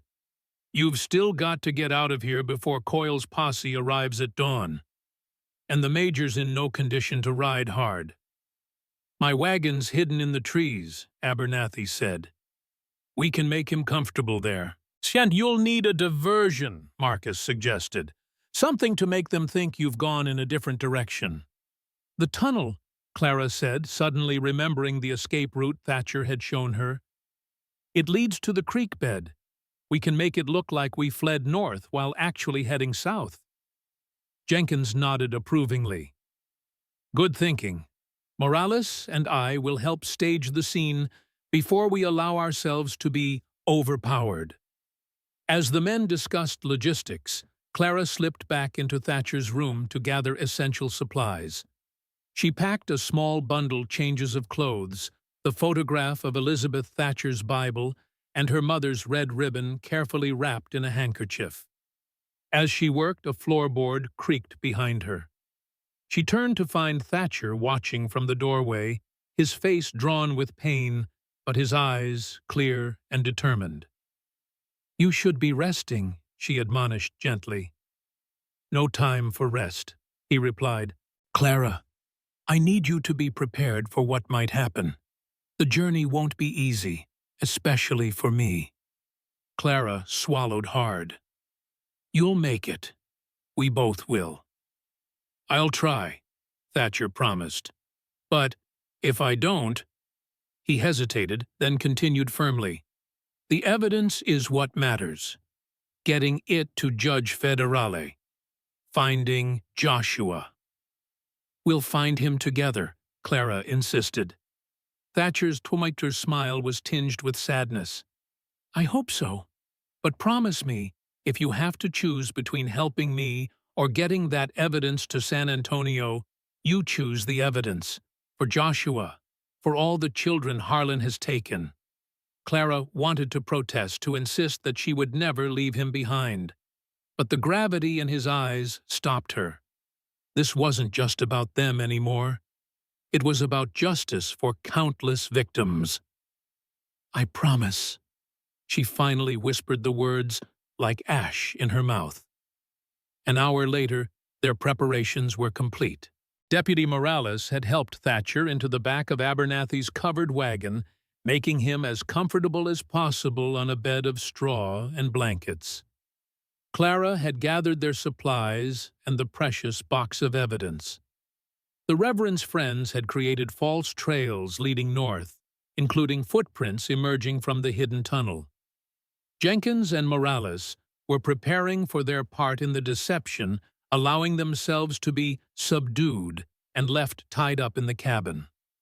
Clara approached them as they discussed how to make their bonds appear genuine while being easy to escape from later. Thank you, she said simply, for believing us. Jenkins looked down at her, his gruff demeanor softening slightly. Truth has a way of making itself known, girl, even to thick-headed lawmen like us. What will happen to you after? She asked. When they find out you helped us. Don't you worry about that, Jenkins said firmly. We can take care of ourselves. Clara nodded, though concern still knitted her brow. Be careful. Harlan is dangerous. So are we, Morales assured her with a wink. As Clara turned to go, Jenkins called after her. Girl Clara. She looked back. You're stronger than most men I've known, he said, surprising her with his earnestness. Whatever happens, don't forget that. Clara straightened her spine. I won't. Outside, the night was clear and cold stars strewn across the Texas sky like diamonds on black velvet. Clara climbed into the wagon beside Thatcher, who lay pale but alert among the blankets. Abernathy took the driver's seat while his friends mounted their horses to serve as outriders and scouts. "Ready?" the Reverend asked, looking back at them. Thatcher reached for Clara's hand, gripping it firmly. "Ready," he answered for both of them. With a soft command to the horses, Abernathy set the wagon in motion. They moved slowly at first, careful to minimize noise and disturbance, as they left the homestead. Only when they reached the shelter of the pine forest did they pick up pace, the wagon swaying gently over the uneven ground. Clara looked back once, at Freedom's edge, a lump forming in her throat. The cabin stood dark and silent, the charred remains of the barn a black scar against the star-filled sky. The flagpole was just visible, the stars and stripes hanging limp in the still night air. "We'll come back," Thatcher murmured, seeing her expression. Clara nodded, blinking away tears. "I know." They traveled through the night, following old hunting trails and dry creek beds to avoid the main roads. Samuel rode ahead, as Scout Marcus and Jacob flanking the wagon as guards. Despite the precautions, every snapping twig, every night bird's call made Clara tense, expecting Harlan's men to materialize from the darkness. Thatcher drifted in and out of consciousness, the jolting of the wagon aggravating his wound. Clara watched him, anxiously applying fresh bandages when blood seeped through the old ones, helping him sip water during his lucid moments. "Tell me about Joshua," she said during one such period, hoping conversation might keep him alert. "What was he like?" A ghost of a smile touched Thatcher's lips. "Fearless," he said, "even as a toddler. Elizabeth used to say he'd climb to the moon if we didn't watch him." His voice softened with memory. He had her eyes blue as Texas bluebonnets, and her laugh. "Do you think he'll remember you?" Clara asked gently. "I don't know," Thatcher admitted. "He was only 5 when—" He swallowed hard. "But I'd know him anywhere. A father knows his child." Clara thought of her own mother, wondering if Lita would recognize her now. So much had changed in the year since they'd been separated. "We'll find him," she promised again, "and we'll make Harlan pay for what he's done." Thatcher's eyes, fever bright in the darkness, held hers. "Justice, not vengeance," he reminded her. "There's a difference." Clara nodded, though in her heart the line between the two had begun to blur. Near dawn, they reached Abernathy's church, a humble wooden structure on the outskirts of a small freedmen's settlement south of Cross Creek. The Reverend's wife, Martha, a dignified woman with silver-streaked hair, was waiting with hot food and fresh bandages. "You're safe here for now," she assured them as she helped Clara tend to Thatcher's wound. "No one will look for you in the colored settlement." "How long can we stay?" Clara asked, watching as Martha applied a poultice of herbs to Thatcher's inflamed shoulder. "A day at most," the older woman replied. "Just long enough for him to regain some strength and for us to arrange the next stage of your journey." Clara nodded, exhaustion suddenly overwhelming her. She hadn't slept in nearly 24 hours, and the strain of the escape had drained what little energy she had left. Martha noticed her drooping eyelids. "There's a cot in the back room," she said kindly. "Rest while you can, child. I'll watch over him." Clara wanted to protest, to insist on staying by Thatcher's side, but her body betrayed her. With a grateful nod, she retreated to the small room Martha had indicated, collapsing onto the narrow cot without even removing her boots. She dreamed of her mother, not as she had last seen her, frightened and tearful as they were separated, but as she had been before, strong, smiling, reading by candlelight with Clara, nestled against her side. In the dream, Lita looked up from her book and spoke words Clara couldn't quite hear, though they seemed desperately important. She was jolted awake by a hand on her shoulder. Jacob, the youngest of Abernathy's friends, stood over her, his expression urgent. "Miss Clara, you need to come quickly," he said. "Riders approaching from the north." Clara was instantly alert, fear slicing through her fatigue. "Harlan, we think so," Jacob confirmed. "Reverend Abernathy says to get ready to move." Clara grabbed her small bundle of possessions and hurried to the main room of the church, where Thatcher was being helped to his feet by Marcus and Samuel. His face was gray with pain, but his jaw was set with determination. "We need to go," Abernathy said as soon as he saw her. "A group of riders was spotted crossing Miller's Creek. They'll be here within the hour."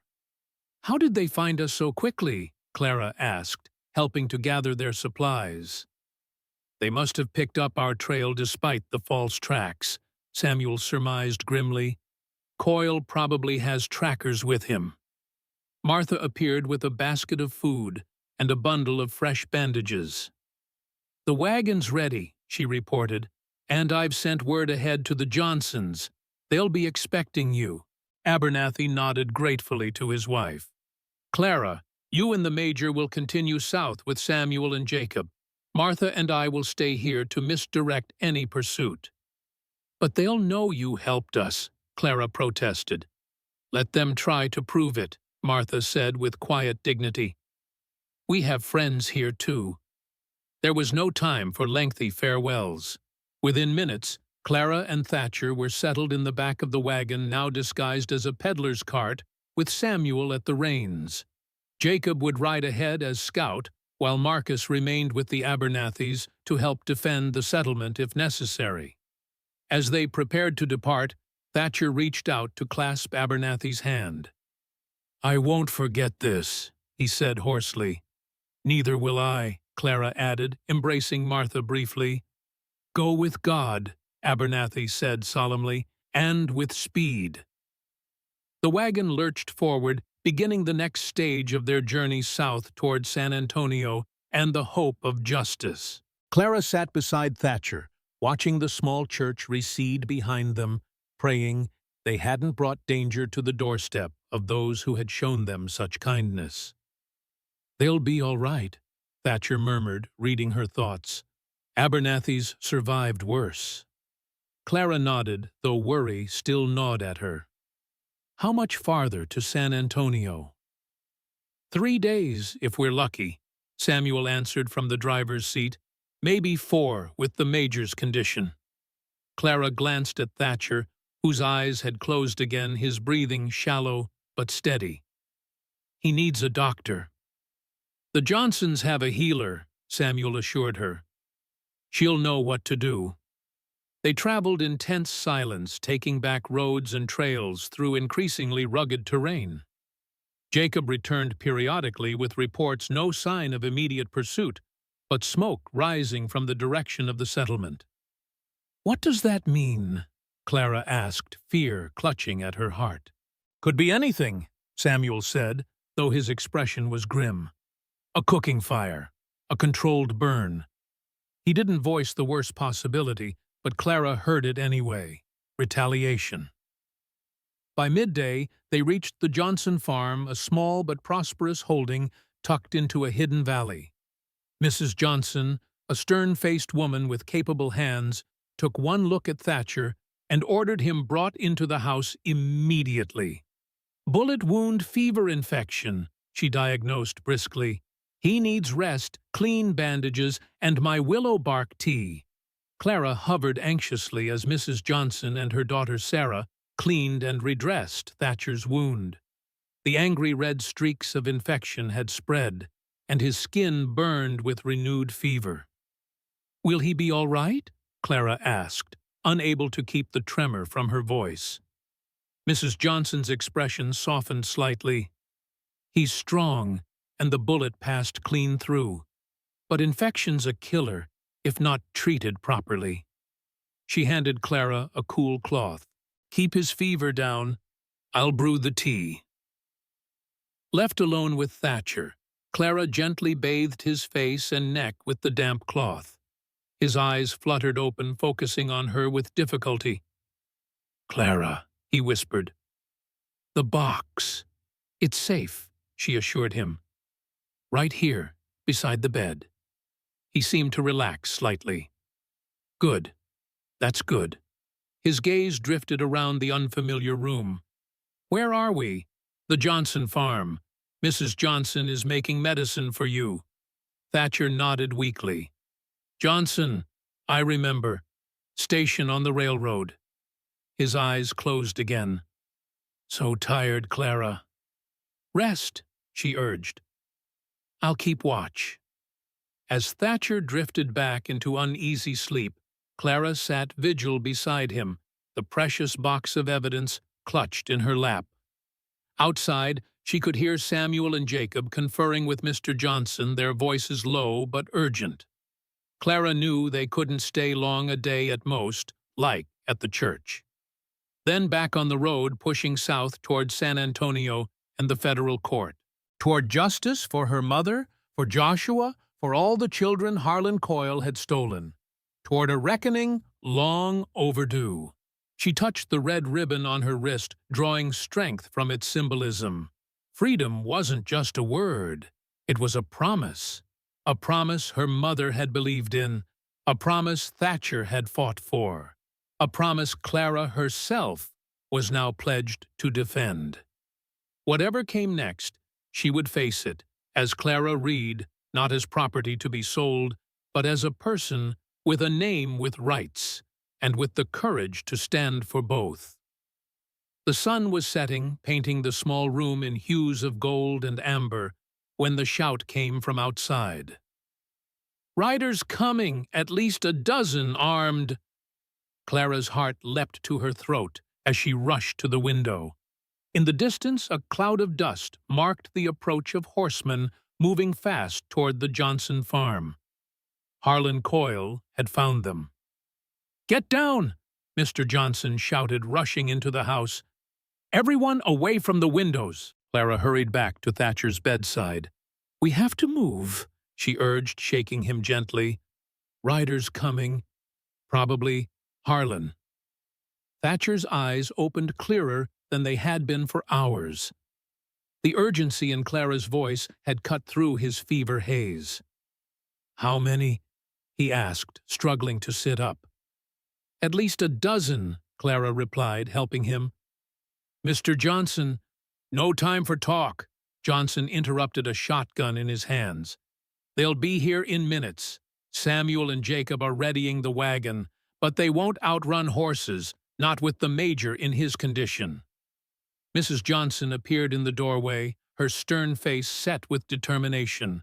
"The cellar," she said. "It's our only chance." Her husband nodded. "Sarah, help Clara get the major downstairs. Martha, bring food and water.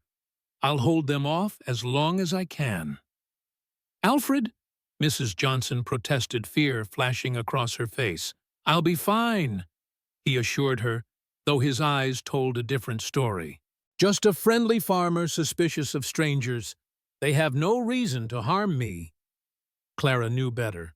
Harlan Coyle needed no reason for cruelty, but there was no time to argue. With Sarah's help, she got Thatcher to his feet.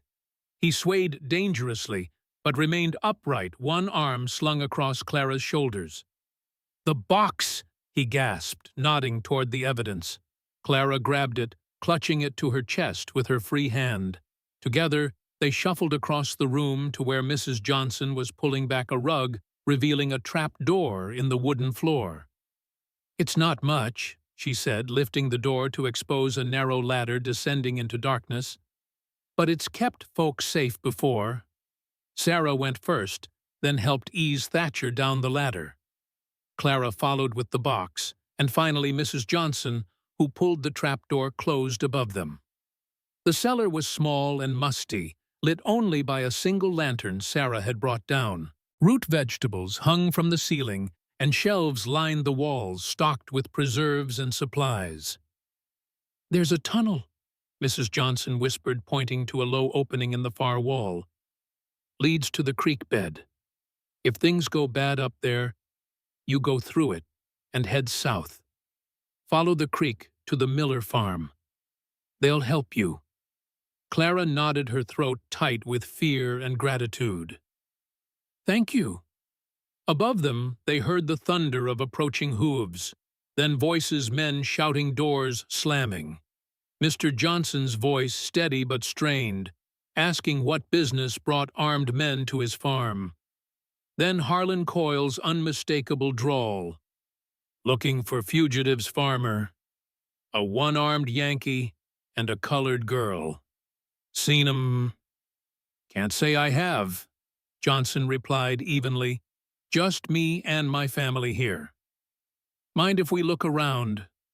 Harlan's tone made it clear it wasn't a request. My wife's unwell, Johnson said. I'd appreciate if you'd respect our privacy. A harsh laugh. Privacy's a luxury in these times, friend. Boys, search the house and barn. Be thorough.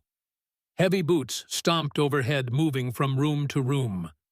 Clara held her breath, one arm around Thatcher, who leaned heavily against her, his face gray with pain and exhaustion.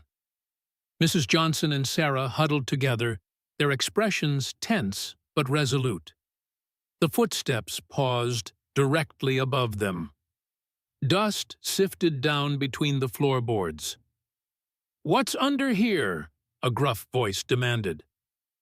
"Root cellar," Johnson answered. "Nothing but potatoes and preserves." "Open it." A tense silence. Then Johnson's voice firmer now. "No. You've seen the house. My wife needs rest, not more disturbance." "Open it," the voice repeated. "Or we open it for you." Clara looked at Mrs. Johnson in panic. The older woman pointed urgently toward the tunnel. "Go," she mouthed. "Now." Clara hesitated. Leaving meant condemning the Johnsons to Harlan's wrath, but staying meant certain capture and the end of any hope for justice. Thatcher seemed to read her thoughts. "The evidence," he whispered weakly. "For Joshua, for your mother." Above they heard a scuffle, then the crack of a blow and Mrs. Johnson's cry of alarm. The trapdoor rattled as someone began prying it open. "Go!" Mrs. Johnson hissed, pushing Clara toward the tunnel. "We'll be all right. Go." With a wrenching feeling in her chest, Clara helped Thatcher to the tunnel entrance. It was barely large enough for them to crawl through the dirt walls, close and confining. Sarah thrust a bundle into Clara's hands, food, water, bandages, then turned back to her mother's side as the trapdoor began to give way.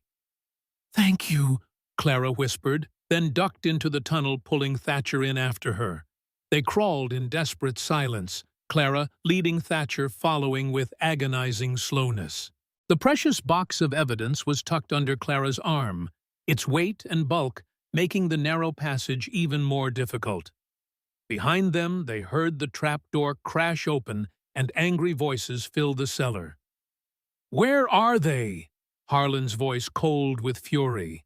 "I don't know what you're talking about," Mrs. Johnson replied, defiant even now. A sharp crack, the sound of a slap, and Sarah's cry of outrage. "The tunnel!" someone shouted. "They've gone through the tunnel! After them!" Harlan ordered. Clara increased her pace, fear giving her strength she didn't know she possessed. Thatcher struggled behind her, his breathing labored, occasionally muffling groans as the crawling aggravated his wound. "Leave me," he gasped. "Take the box and go." "No," Clara said fiercely. "We stay together." The tunnel seemed endless, the darkness absolute, except for the faint glow from the lantern Sarah had thrust into Clara's bundle. Behind them, they could hear their pursuers entering the tunnel, their curses echoing in the confined space. Finally, Clara felt cool air on her face. The tunnel opening loomed ahead, a pale circle in the darkness. She scrambled out into the twilight, then turned to help Thatcher. He emerged on his hands and knees, collapsing onto the creek bank with a groan of pain. Fresh blood stained his bandages, his wound reopened by the desperate crawl. "We have to keep moving," Clara urged, glancing fearfully at the tunnel entrance. "They're right behind us." Thatcher struggled to his feet, leaning heavily on Clara. "Which way?" he gasped. "South," Clara said, remembering Mrs. Johnson's instructions. Follow the creek to the Miller farm. They stumbled forward, Thatcher's arm across Clara's shoulders, her small frame straining under his weight. The creek bed provided some cover, its banks high enough to shield them from view if they stayed low. The twilight deepened around them, stars appearing one by one in the darkening sky. Behind them, they heard shouts as their pursuers emerged from the tunnel. Clara quickened their pace, ignoring the burning in her legs, the ache in her shoulders. "Clara," Thatcher whispered, his voice fading. "I can't. Much further." "Just a little more," she encouraged, though she had no idea how far they still had to go. Just a little, a shot cracked through the evening air. Dirt kicked up inches from their feet. "There they are," someone shouted. "Down in the creek bed." More shots followed, forcing Clara and Thatcher to crouch lower, using the creek bank for cover as they stumbled forward. "Leave me," Thatcher insisted again, his voice stronger now, despite his weakness. "I'm slowing you down. Take the box and run." "No," Clara said fiercely. "I won't leave you." "Clara!" Thatcher stopped, gripping her shoulders with surprising strength. "Listen to me. You promised. The evidence is what matters. Getting it to Judge Federale. Finding Joshua." Clara shook her head, tears stinging her eyes. "We find him together. And we will." Thatcher said, his gaze intense despite the fever brightening his eyes. "But one of us has to make it to San Antonio. One of us has to finish this." Another volley of shots closer now. Their pursuers were gaining. Thatcher pressed something into Clara's hand, his Remington revolver. "You remember how to use it?" Clara nodded, her throat too tight for words. "Good girl," Thatcher said softly. Then with a surge of strength he pushed himself away from her and staggered into the open, drawing himself up to his full height. "Coil!" he shouted, his voice ringing across the creek bed. "I'm here. Come and get me." "No!" Clara cried, reaching for him. Thatcher looked back at her, his face calm despite the pain. "Run, Clara," he said quietly. "For Joshua. For your mother, run, and don't look back." Then he was moving away from her, drawing their pursuers' attention, giving her the chance to escape. Clara stood frozen, torn between her promise to Thatcher and her desperate need to protect him. The box of evidence weighed heavy in her arms, a physical reminder of what was at stake. "There he is!" came a shout. "It's Reed!" Shots rang out. Thatcher stumbled but remained upright, continuing to draw their attention away from Clara's position. With a sob tearing at her throat, Clara made her choice.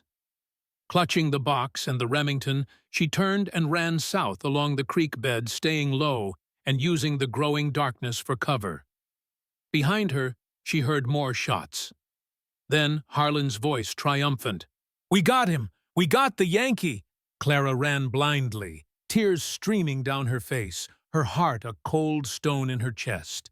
The bundle from Sarah bounced against her side, the box of evidence clutched desperately in her arms. She ran until her lungs burned and her legs threatened to buckle, putting as much distance as possible between herself and Harlan's men.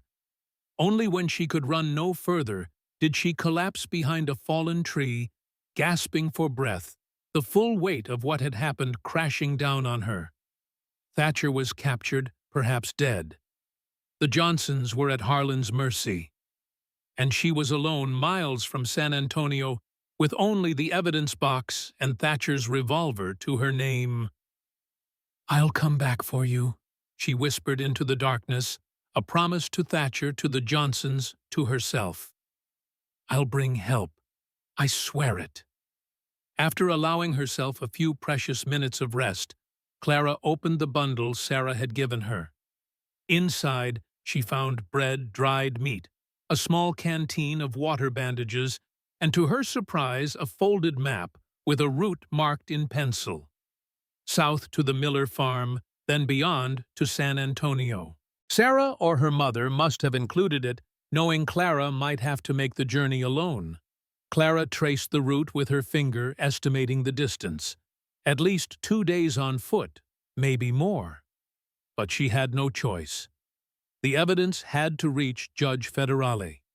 It was the only way to save Thatcher, to find Joshua, to bring Harlan Coyle to justice. Tucking the map into her pocket, Clara took a small sip of water and a bite of bread to fortify herself. Then, using the stars to orient herself as Thatcher had taught her, she continued south. The night deepened around her, the Texas wilderness full of unfamiliar sounds, the hoot of owls, the rustle of nocturnal creatures, the whisper of wind through grass and trees. Clara walked steadily, keeping the creek on her right, the bundle and box clutched close. Near midnight, a distant sound made her freeze hoofbeats approaching from the north. Harlan's men still searching. Clara ducked into a thicket of scrub oak, making herself as small as possible, hardly daring to breathe as the riders passed within 50 yards of her position. "Spread out," she heard one order. "The girl can't have gotten far."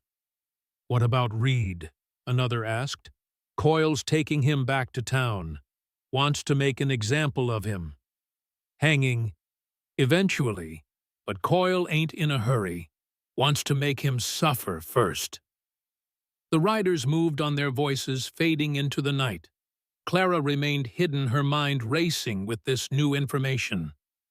Thatcher was alive, at least for now, being taken back to Cross Creek or Bellstone, where Harlan and Judge Wallace would orchestrate some mockery of justice before executing him. She had to reach San Antonio quickly. It was Thatcher's only hope. When she was certain the riders were gone, Clara continued her journey south, moving more cautiously now, alert for any sign of pursuit. The night hours blurred together, exhaustion and fear creating a dreamlike state where only the next step, the next hill, the next landmark mattered. Dawn found her still walking, her legs leaden, her eyes ritty with fatigue. The creek had widened, joining a larger stream that flowed through a shallow valley. According to the map, the Miller farm should be nearby, just beyond the next rise. Clara approached cautiously. After the Johnson farm, she was wary of bringing danger to another family. She scouted the property from a distance first, a modest homestead with a small house, a barn, and fields of corn and cotton stretching toward the horizon. No sign of Harlan's men, but no guarantee they hadn't been here already. Clara hesitated, weighing her options. She needed rest food, perhaps a horse, if the Millers were willing to help. But approaching openly might be dangerous for her and for them. Her decision was made for her when a young boy, perhaps 10 years old, emerged from the barn and spotted her at the edge of the property. He stared for a moment, then ran toward the house, shouting for his parents. Clara tensed, ready to flee, but before she could move, a woman appeared on the porch, tall, gray-haired, a shotgun in her capable hands. "Who's there?" she called. "Show yourself." Taking a deep breath, Clara stepped into the open, her hands raised to show she meant no harm. "My name is Clara Reed," she called back. "Mrs. Johnson sent me. I need help." The woman studied her for a long moment, then lowered the shotgun slightly. "Johnson, you say, Martha Johnson?" Clara nodded. "Yes, ma'am, from the farm north of here." "Come closer, child," the woman said, her expression softening slightly. "You look half dead on your feet." Clara approached cautiously, still wary despite the woman's seemingly friendly demeanor. "Are you Mrs. Miller?" "I am," the woman confirmed. "And you're the girl they're hunting, aren't you? The one traveling with the one-armed Union man?" Clara froze. "How did you know?" "Riders came through last night," Mrs. Miller said grimly, asking questions, making threats. "Said you were fugitives, dangerous. She studied Clara's exhausted, dirt-streaked face. "You don't look dangerous to me, just scared and tired." "We're not fugitives," Clara said wearily. "We're witnesses against Harlan Coyle and Judge Wallace. They're running a child trafficking operation across 3 counties." Mrs. Miller's eyes widened slightly. Then she nodded as if something had been confirmed. "Come inside," she said. "Quickly, before you're seen." The Miller farmhouse was warm and welcoming, the scent of baking bread filling the air. Mrs. Miller's husband, a burly man with kind eyes, looked up from his breakfast in surprise as Clara was ushered in. "Esther, who's this?" he asked. "Martha Johnson's girl, Mrs." Miller replied, though Clara had never claimed to be such. "She needs our help, John." Mr. Miller seemed to understand immediately. "The riders last night," he said. "They were looking for her." "Yes," his wife confirmed. "And we're going to help her reach San Antonio." Clara sank gratefully into the chair Mrs. Miller offered, setting the precious evidence box on the table beside her. "Thank you," she said, her voice cracking with exhaustion. "But I can't stay long. They captured Mr. Reed, my guardian. They're taking him back to town for trial, but it won't be a real trial. They'll hang him." The Millers exchanged concerned glances. "Eat first," Mrs. Miller insisted, placing a bowl of porridge and a cup of coffee before Clara. "Then we'll talk." Clara ate mechanically, too tired to fully appreciate the hot food. The miller's son, introduced as Daniel, watched her with undisguised curiosity from across the table. "Is it true you shot a man?" he asked suddenly. "Daniel," his mother scolded. "Mind your manners." Clara set down her spoon. "Who told you that?" "The men last night," Daniel replied, unabashed. "They said you and a Yankee cripple shot up half of Cross Creek." "That's not true," Clara said firmly. "We defended ourselves when they attacked our home. That's all." Mrs. Miller placed a protective hand on her son's shoulder. "Daniel, go help your father with the horses. Miss Reed needs rest, not questions." When the boy had gone, Mrs. Miller sat across from Clara. "Tell me everything," she said quietly. "From the beginning." Clara hesitated, then reached for the evidence box. "It might be easier to show you." She opened the box and spread some of the documents on the table, contracts similar to the one Harlan had forged for her, lists of children's names with prices beside them, maps marking transfer points, and holding areas. Mrs. Miller's face grew increasingly grim as she examined the evidence. "This is—" she began, then shook her head, words failing her. "Evil," Clara finished for her. "Pure evil. And it has to be stopped." "These children," Mrs. Miller said, touching a list of names with trembling fingers. "Where are they now?" "Some in Texas," Clara replied. "Others sent to Louisiana to plantations where they worked like slaves despite the law. Mr. Reed's son, Joshua, was taken 8 years ago. We think he's at a place called Beaumont Plantation." Mrs. Miller's hand flew to her mouth. "Beaumont. You're certain?" Clara nodded, suddenly alert, despite her exhaustion. "You know it." "My sister worked there years ago," Mrs. Miller said slowly, "before she got out. It's a terrible place. Owner's name is Edmund Coyle." "Harlan's cousin," Clara confirmed, her heart racing. "You know where it is?" "Near Shreveport," Mrs. Miller replied. "About 100 miles east of here, across the Louisiana border."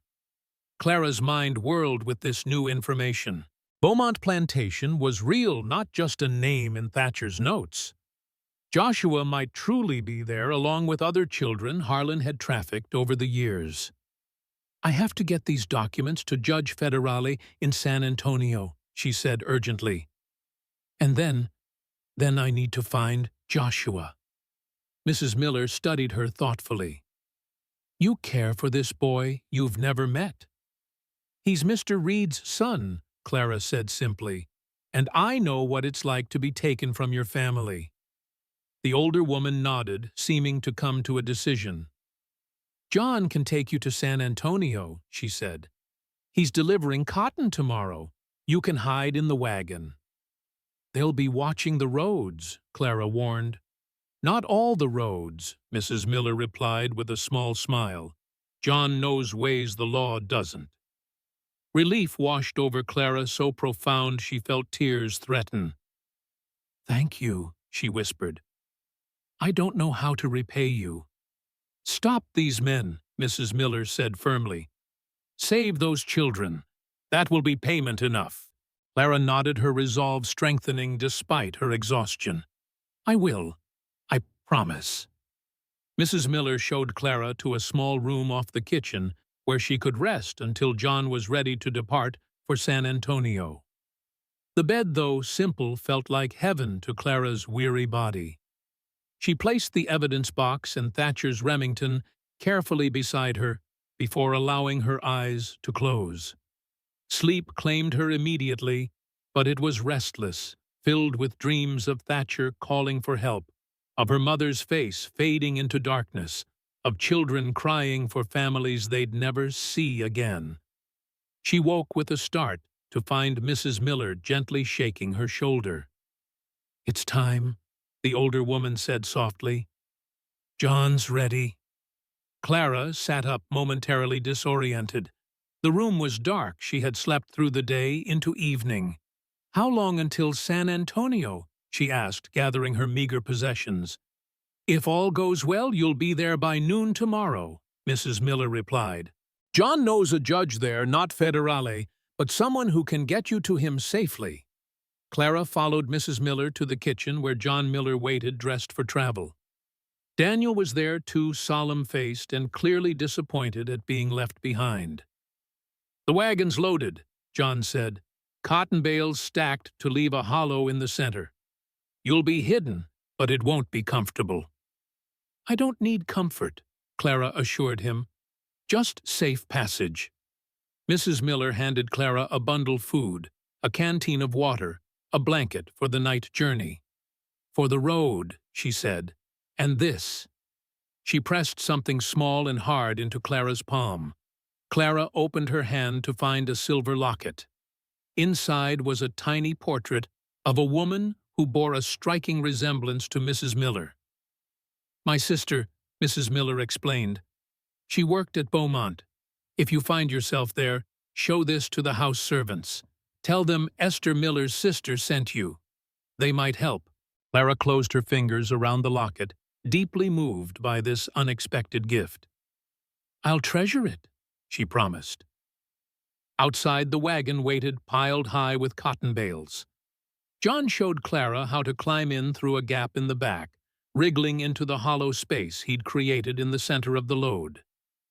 "Stay quiet, stay still," he instructed. "If we're stopped, don't make a sound no matter what happens." Clara nodded, clutching the evidence box to her chest as she settled into her hiding place. John arranged the bales to conceal her completely, leaving just enough space for air to circulate. "Ready?" he asked. "Ready," Clara confirmed, though her heart hammered with apprehension. The final bale was shifted into place, plunging her into darkness. She heard John climb onto the driver's seat, the creak of leather as he settled the soft commands to the horses. Then they were moving the wagon, swaying gently as it rolled away from the Miller farm. Clara curled around the evidence box, her most precious possession. In the darkness of her cotton cave, she whispered a prayer for Thatcher, for the Johnsons, for all those who had helped her on this desperate journey, for Joshua, wherever he might be, for her mother, whose fate remained unknown. "I'm coming," she promised them all. "I'm bringing help. Just hold on." The wagon rumbled on through the night, carrying Clara toward San Antonio and the hope of justice, toward a reckoning that would change lives across 3 states, toward a truth too long buried in forged contracts and midnight kidnappings. She fingered the red ribbon tied around her wrist, not her mother's, but Thatcher's gift. A symbol of freedom, not just remembered, but fought for, died for if necessary. Freedom wasn't free. Clara understood that now more deeply than ever before. It was purchased with courage, with sacrifice, with the willingness to stand against evil, no matter the cost. As Texas farmland rolled by unseen beyond her cotton sanctuary, Clara made another silent vow to honor that cost, to bear witness to that sacrifice, to carry the fight forward, no matter what awaited her in San Antonio. She was Clara Reed now, not property, not a contract, not a victim. A person with a name, with rights, with a voice that would be heard. A person who would see justice done, whatever it took. The wagon hit a rut, jolting Clara from her thoughts. From somewhere ahead came voices, men calling for the wagon to halt. John's voice, steady but strained, asking what business brought armed men to a public road at night. Then Harlan Coyle's unmistakable drawl. Looking for fugitives, farmer. A colored girl with stolen property. Mind if we check your load? Clara's blood ran cold. She pressed herself deeper into the cotton, one hand on Thatcher's Remington, the other clutching the evidence box. The moment of truth had arrived. Routine cotton delivery, John Miller replied, his voice remarkably steady. Headed for San Antonio Market. Clara lay perfectly still in her hiding place, barely daring to breathe. The evidence box was clutched against her chest. Thatcher's Remington ready in her hand. Through the cotton bales, she could hear men dismounting, boots crunching on the gravel road. That's a lot of cotton for a small farmer, Harlan observed, his tone suspicious. Bringing in for neighbors too, John explained. Saves us all on transport costs. Mind if we check your load? It's sealed and weighed, John protested. Market inspector won't take it if the seals are broken. A harsh laugh. Seals can be replaced, farmer. Now step down from that wagon. Clara heard John climb down, his movements slow and deliberate. Then came the sound of men moving around the wagon, prodding at the cotton bales. Nothing unusual, Captain, one reported.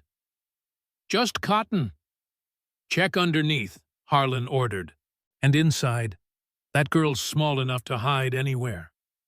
The wagon creaked as someone climbed aboard.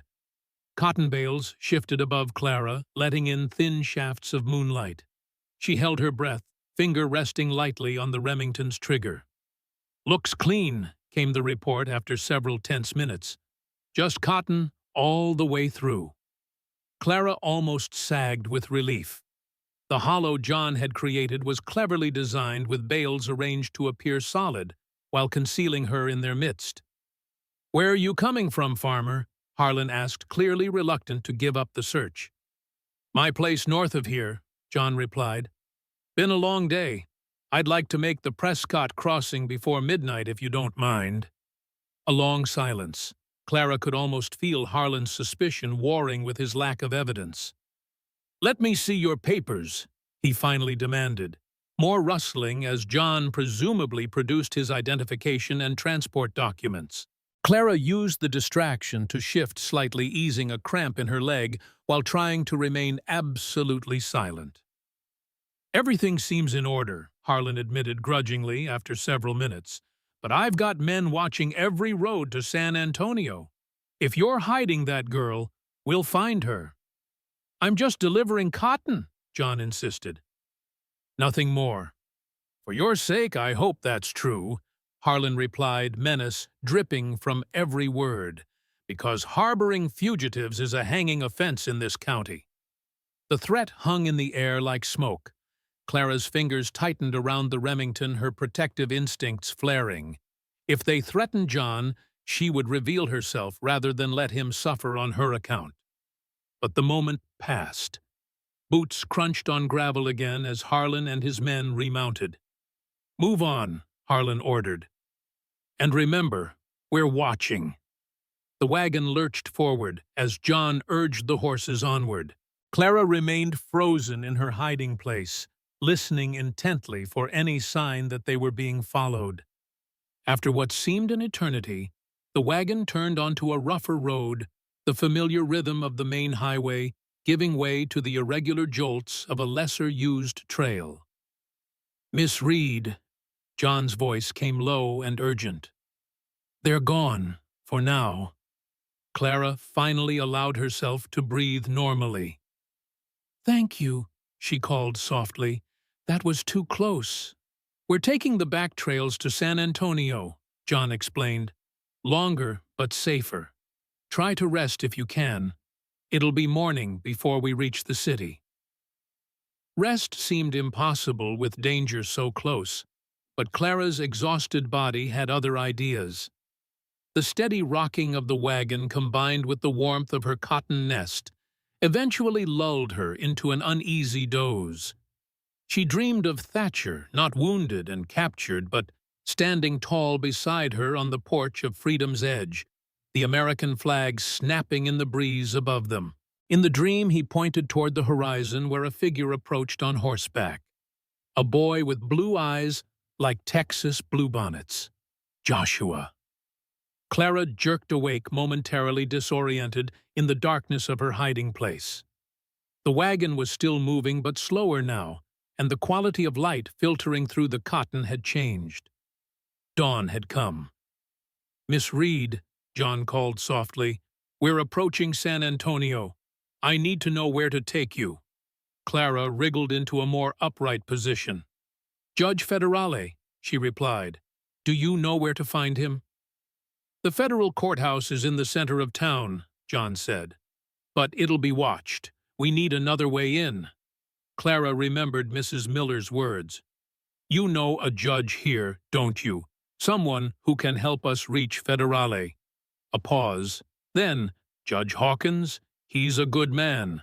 Owes me a favor from the war." "Can we trust him?" "With our lives," John confirmed. "I'll take you there first." The wagon rumbled on the sounds around them, gradually changing as they entered the outskirts of San Antonio. More traffic voices speaking both English and Spanish, the general bustle of a growing city. Clara remained hidden, though the temptation to peek out at her surroundings was strong. After what seemed hours more, the wagon finally came to a stop. Clara heard John climb down, then muffled conversation with someone she couldn't see. Footsteps approached the wagon, and a male voice, cultured and authoritative, spoke just beside her hiding place. "Miss Reed, I'm Judge Hawkins. John has explained your situation. It's safe to come out now." Clara hesitated, years of hard-earned caution making her wary. "How do I know it's really safe?" A gentle laugh. "A prudent question. You're in my private stable. The doors are closed. My groom is trustworthy, and there are no witnesses beyond the three of us." Still cautious, Clara shifted several cotton bales and emerged from her hiding place, blinking in the sudden light.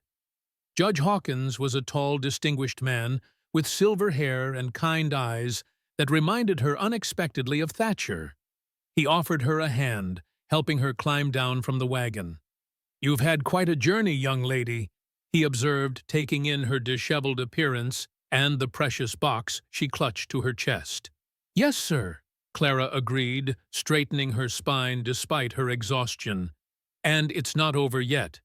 I need to see Judge Federale immediately. It's a matter of life and death." Hawkins nodded gravely. "So John has explained. Fortunately, William Federale is an old friend. He's expecting us." Clara's eyes widened. "You've already contacted him?" "John sent word ahead yesterday," Hawkins explained. "A trusted messenger. Federale has been discreetly making preparations since last night." Relief made Clara's knees weak. She hadn't dared hope for such efficiency, such readiness to help. "What about Mr. Reed?" she asked urgently. "My guardian. He's been captured by Harlan Coyle. They're planning to hang him." Hawkins's expression darkened. "So we've heard. A rider from Cross Creek arrived this morning with news of a public trial scheduled for tomorrow. Judge Wallace presiding. It won't be a real trial, Clara said bitterly. Just a show before they kill him. Indeed, Hawkins agreed. All the more reason to act quickly. Come, my carriage is waiting. We'll go to Federale immediately. After quick farewells to John Miller, who would continue with his cotton delivery as if nothing unusual had occurred, Clara found herself in Judge Hawkins's elegant carriage bowls hidden behind drawn curtains. The judge sat opposite her, his expression thoughtful as he studied the box on her lap. That contains the evidence, I presume? Clara nodded. Everything Mr. Reed gathered over 8 years. Names, dates, locations, proof of what Harlan Coyle and Judge Wallace have been doing. May I see? Clara hesitated, then carefully opened the box and handed him several key documents, the ledger showing children's names and prices maps of transport routes, and a detailed account of Joshua Reed's abduction. Hawkins examined them with growing horror. This is monstrous, he finally said. A systematic trafficking operation using fraudulent labor contracts as cover. And you say this has been happening for 8 years, at least, Clara confirmed. Since Mr. Reed's son was taken, probably longer. Hawkins returned the documents with hands that trembled slightly. You've shown remarkable courage, Miss Reed. Few adults would have managed what you've accomplished. Clara looked down, uncomfortable with the praise. I just did what needed doing. For Mr. Reed. For the children. For justice, Hawkins added softly. The carriage rolled through the streets of San Antonio, Clara catching occasional glimpses of the bustling city through gaps in the curtains. It was larger and more vibrant than she had imagined, with buildings of stone and brick, rising several stories, streets filled with people of diverse backgrounds, and an energy that spoke of growth and possibility. They arrived at a grand stone building with columns flanking its entrance. Federal marshals, instantly recognizable by their badges and stern expressions, waited discreetly at a side door. Hawkins helped Clara from the carriage and ushered her inside, the marshals falling in around them protectively. Clara clutched the evidence box tighter as they moved through hushed corridors, finally entering a spacious office where a distinguished man in his 60s sat behind a massive desk. He rose as they entered, his keen eyes immediately finding Clara. Miss Reed, he said warmly, I'm Judge William Federale. I've been very eager to meet you. Clara curtsied slightly, remembering her manners, despite the urgency of their situation. Thank you for seeing us, Your Honor. The honor is mine, Federale assured her, gesturing for them to sit. Few adults would have shown your perseverance in bringing this evidence to light. Clara placed the box on his desk. It's all here, sir. Everything Mr. Reed gathered about Harlan Coyle's operation. Names of children taken, places they were sent, people involved. And proof that Judge Wallace has been protecting them. Federale opened the box with reverent care, quickly scanning its contents. His expression grew increasingly grim as he examined document after document. This is extraordinarily comprehensive, he finally said, looking up at Clara with new respect. Major Reed was thorough in his investigation. Yes, sir, Clara agreed. But they have him now. They're planning to hang him tomorrow after a fake trial. We have to stop them. Federale exchanged glances with Hawkins. The situation is complex, Miss Reed. Cross Creek is outside my immediate jurisdiction. I cannot simply ride in and take control. Clara's heart sank. But you're a federal judge. Surely you have more authority than Judge Wallace. In federal matters, yes, Federale confirmed. And this trafficking operation certainly qualifies. But I need time to issue proper warrants to organize a sufficient force of marshals to coordinate with local authorities who aren't compromised. "We don't have time," Clara protested, desperation edging her voice. "Mr. Reed doesn't have time." Federale's expression was sympathetic but firm. "I understand your urgency, Miss Reed, but rushing in without proper preparation could result in more deaths, not fewer, including potentially Major Reed's."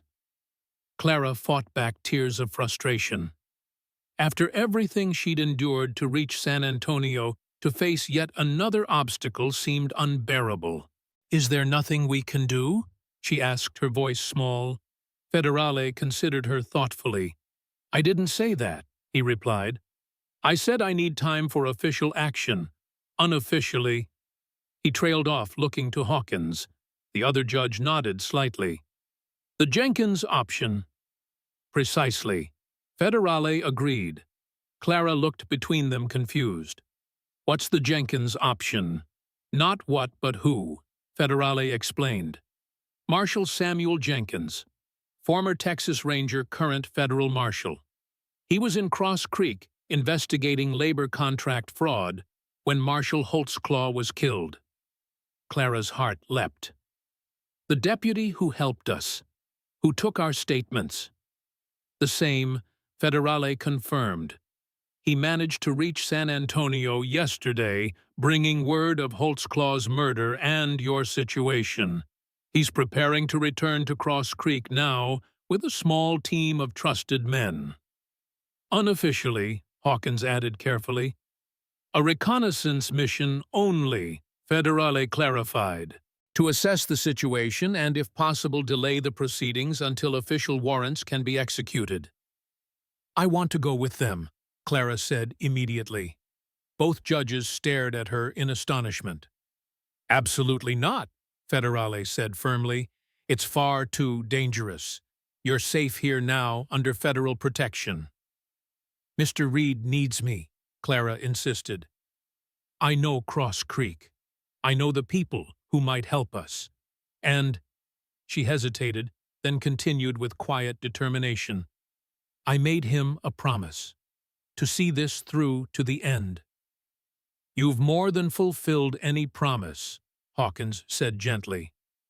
"Bringing this evidence to San Antonio was the crucial step. The rest can be handled by professionals." Clara shook her head stubbornly. "I have to go. If you won't help me, I'll find my own way back to Cross Creek." The judges exchanged concerned glances. "She's serious," Hawkins observed. "So I see," Federale sighed. He studied Clara thoughtfully. "You realize that returning to Cross Creek puts you directly in harm's way, that Harlan Coyle and his men will be looking for you." "Yes, sir," Clara said firmly, "but I won't hide while Mr. Reed faces death, not when I might help save him." Another long silence as Federale considered her words. Finally, he nodded slowly. "Very well. I'll speak with Jenkins. The decision will ultimately be his, as he's leading the mission. But I'll tell him my recommendation that you be allowed to accompany them under strict conditions and protections, of course." Relief flooded through Clara.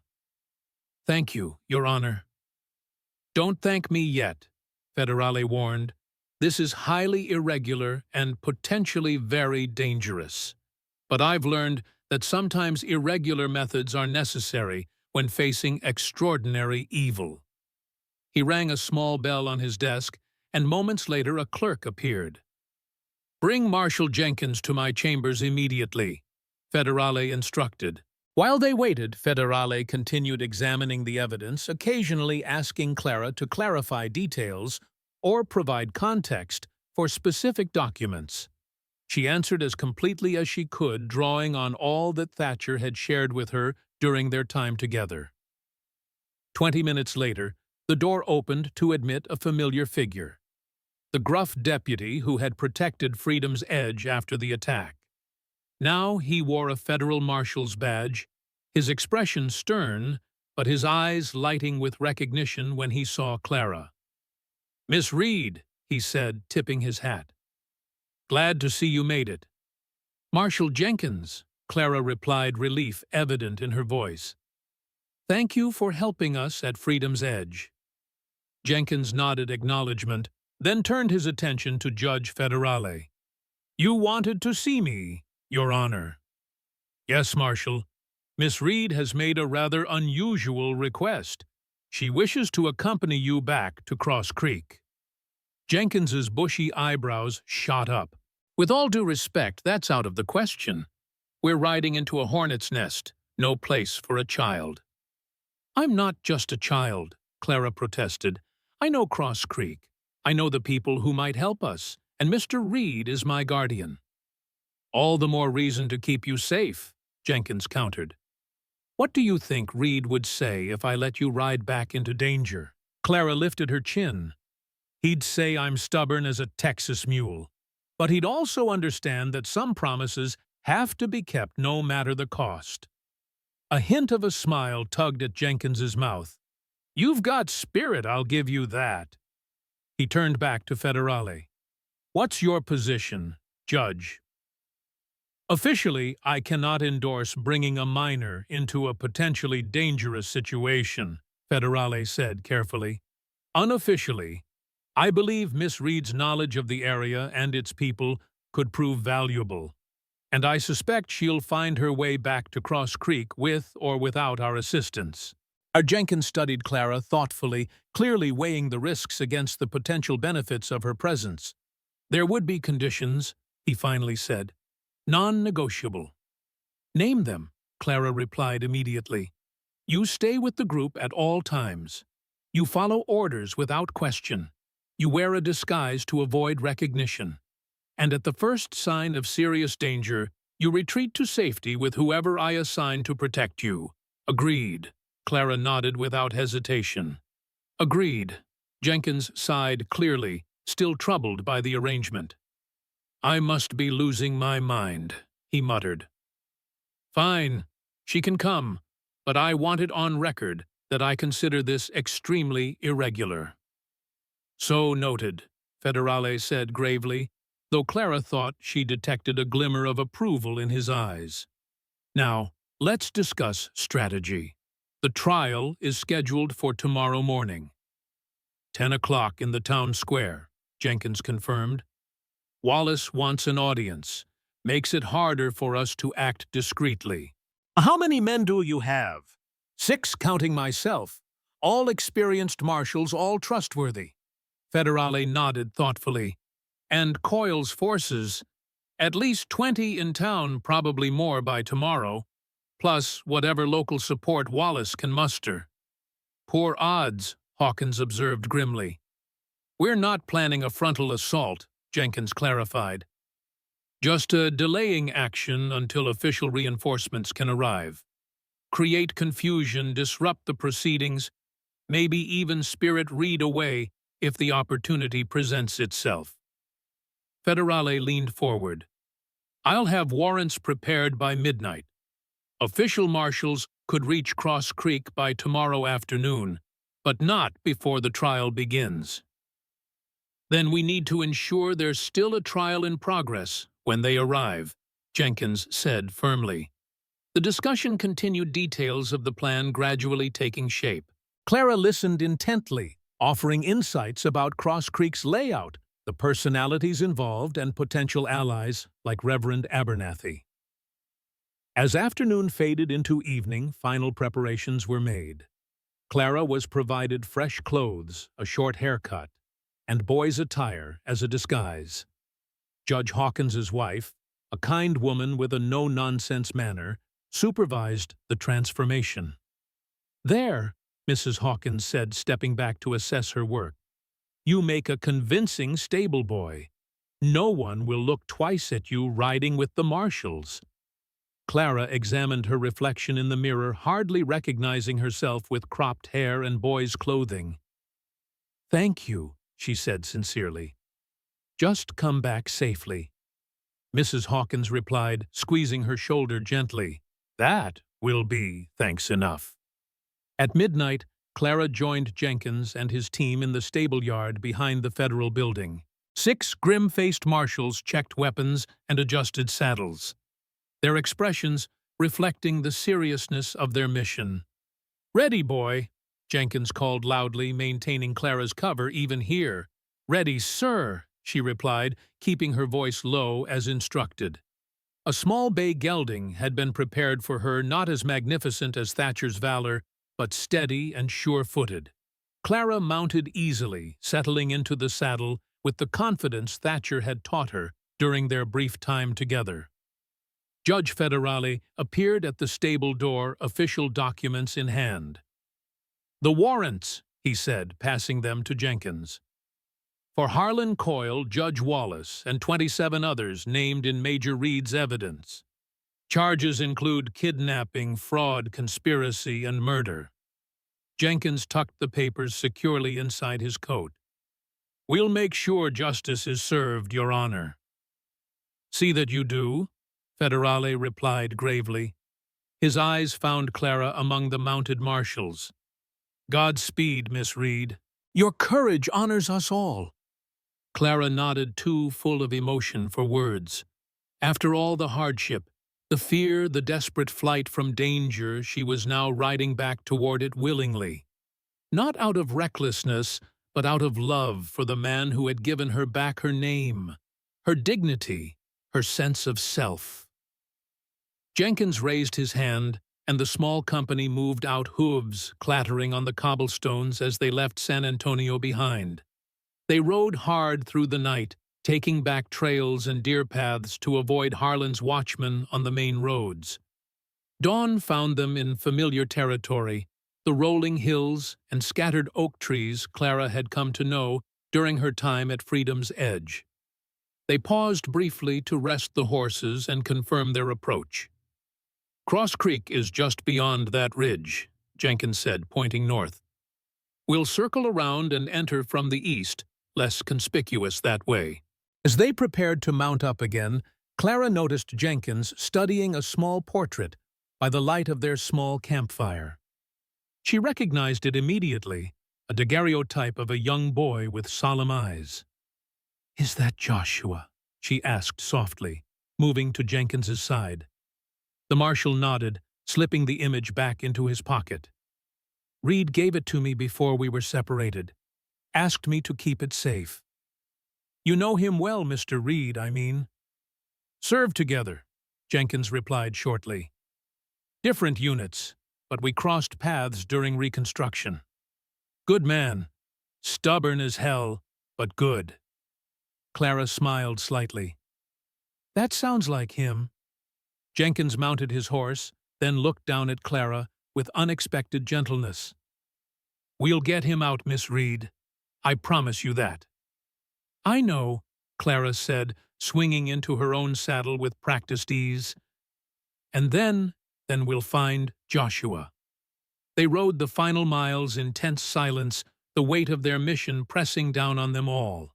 As they crested the last hill before Cross Creek, Clara felt her heart constrict at the sight below. The town was bustling with unusual activity for so early in the morning.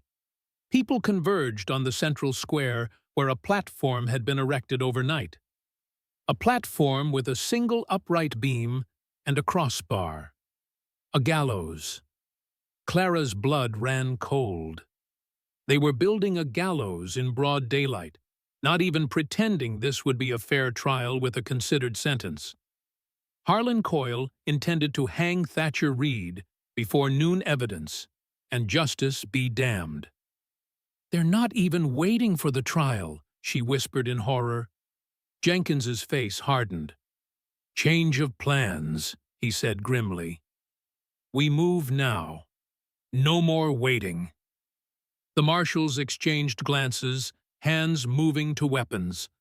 Clara felt a surge of both fear and determination as Jenkins turned to her. "Remember our agreement," he said sternly. "You stay with Deputy Collins at all times.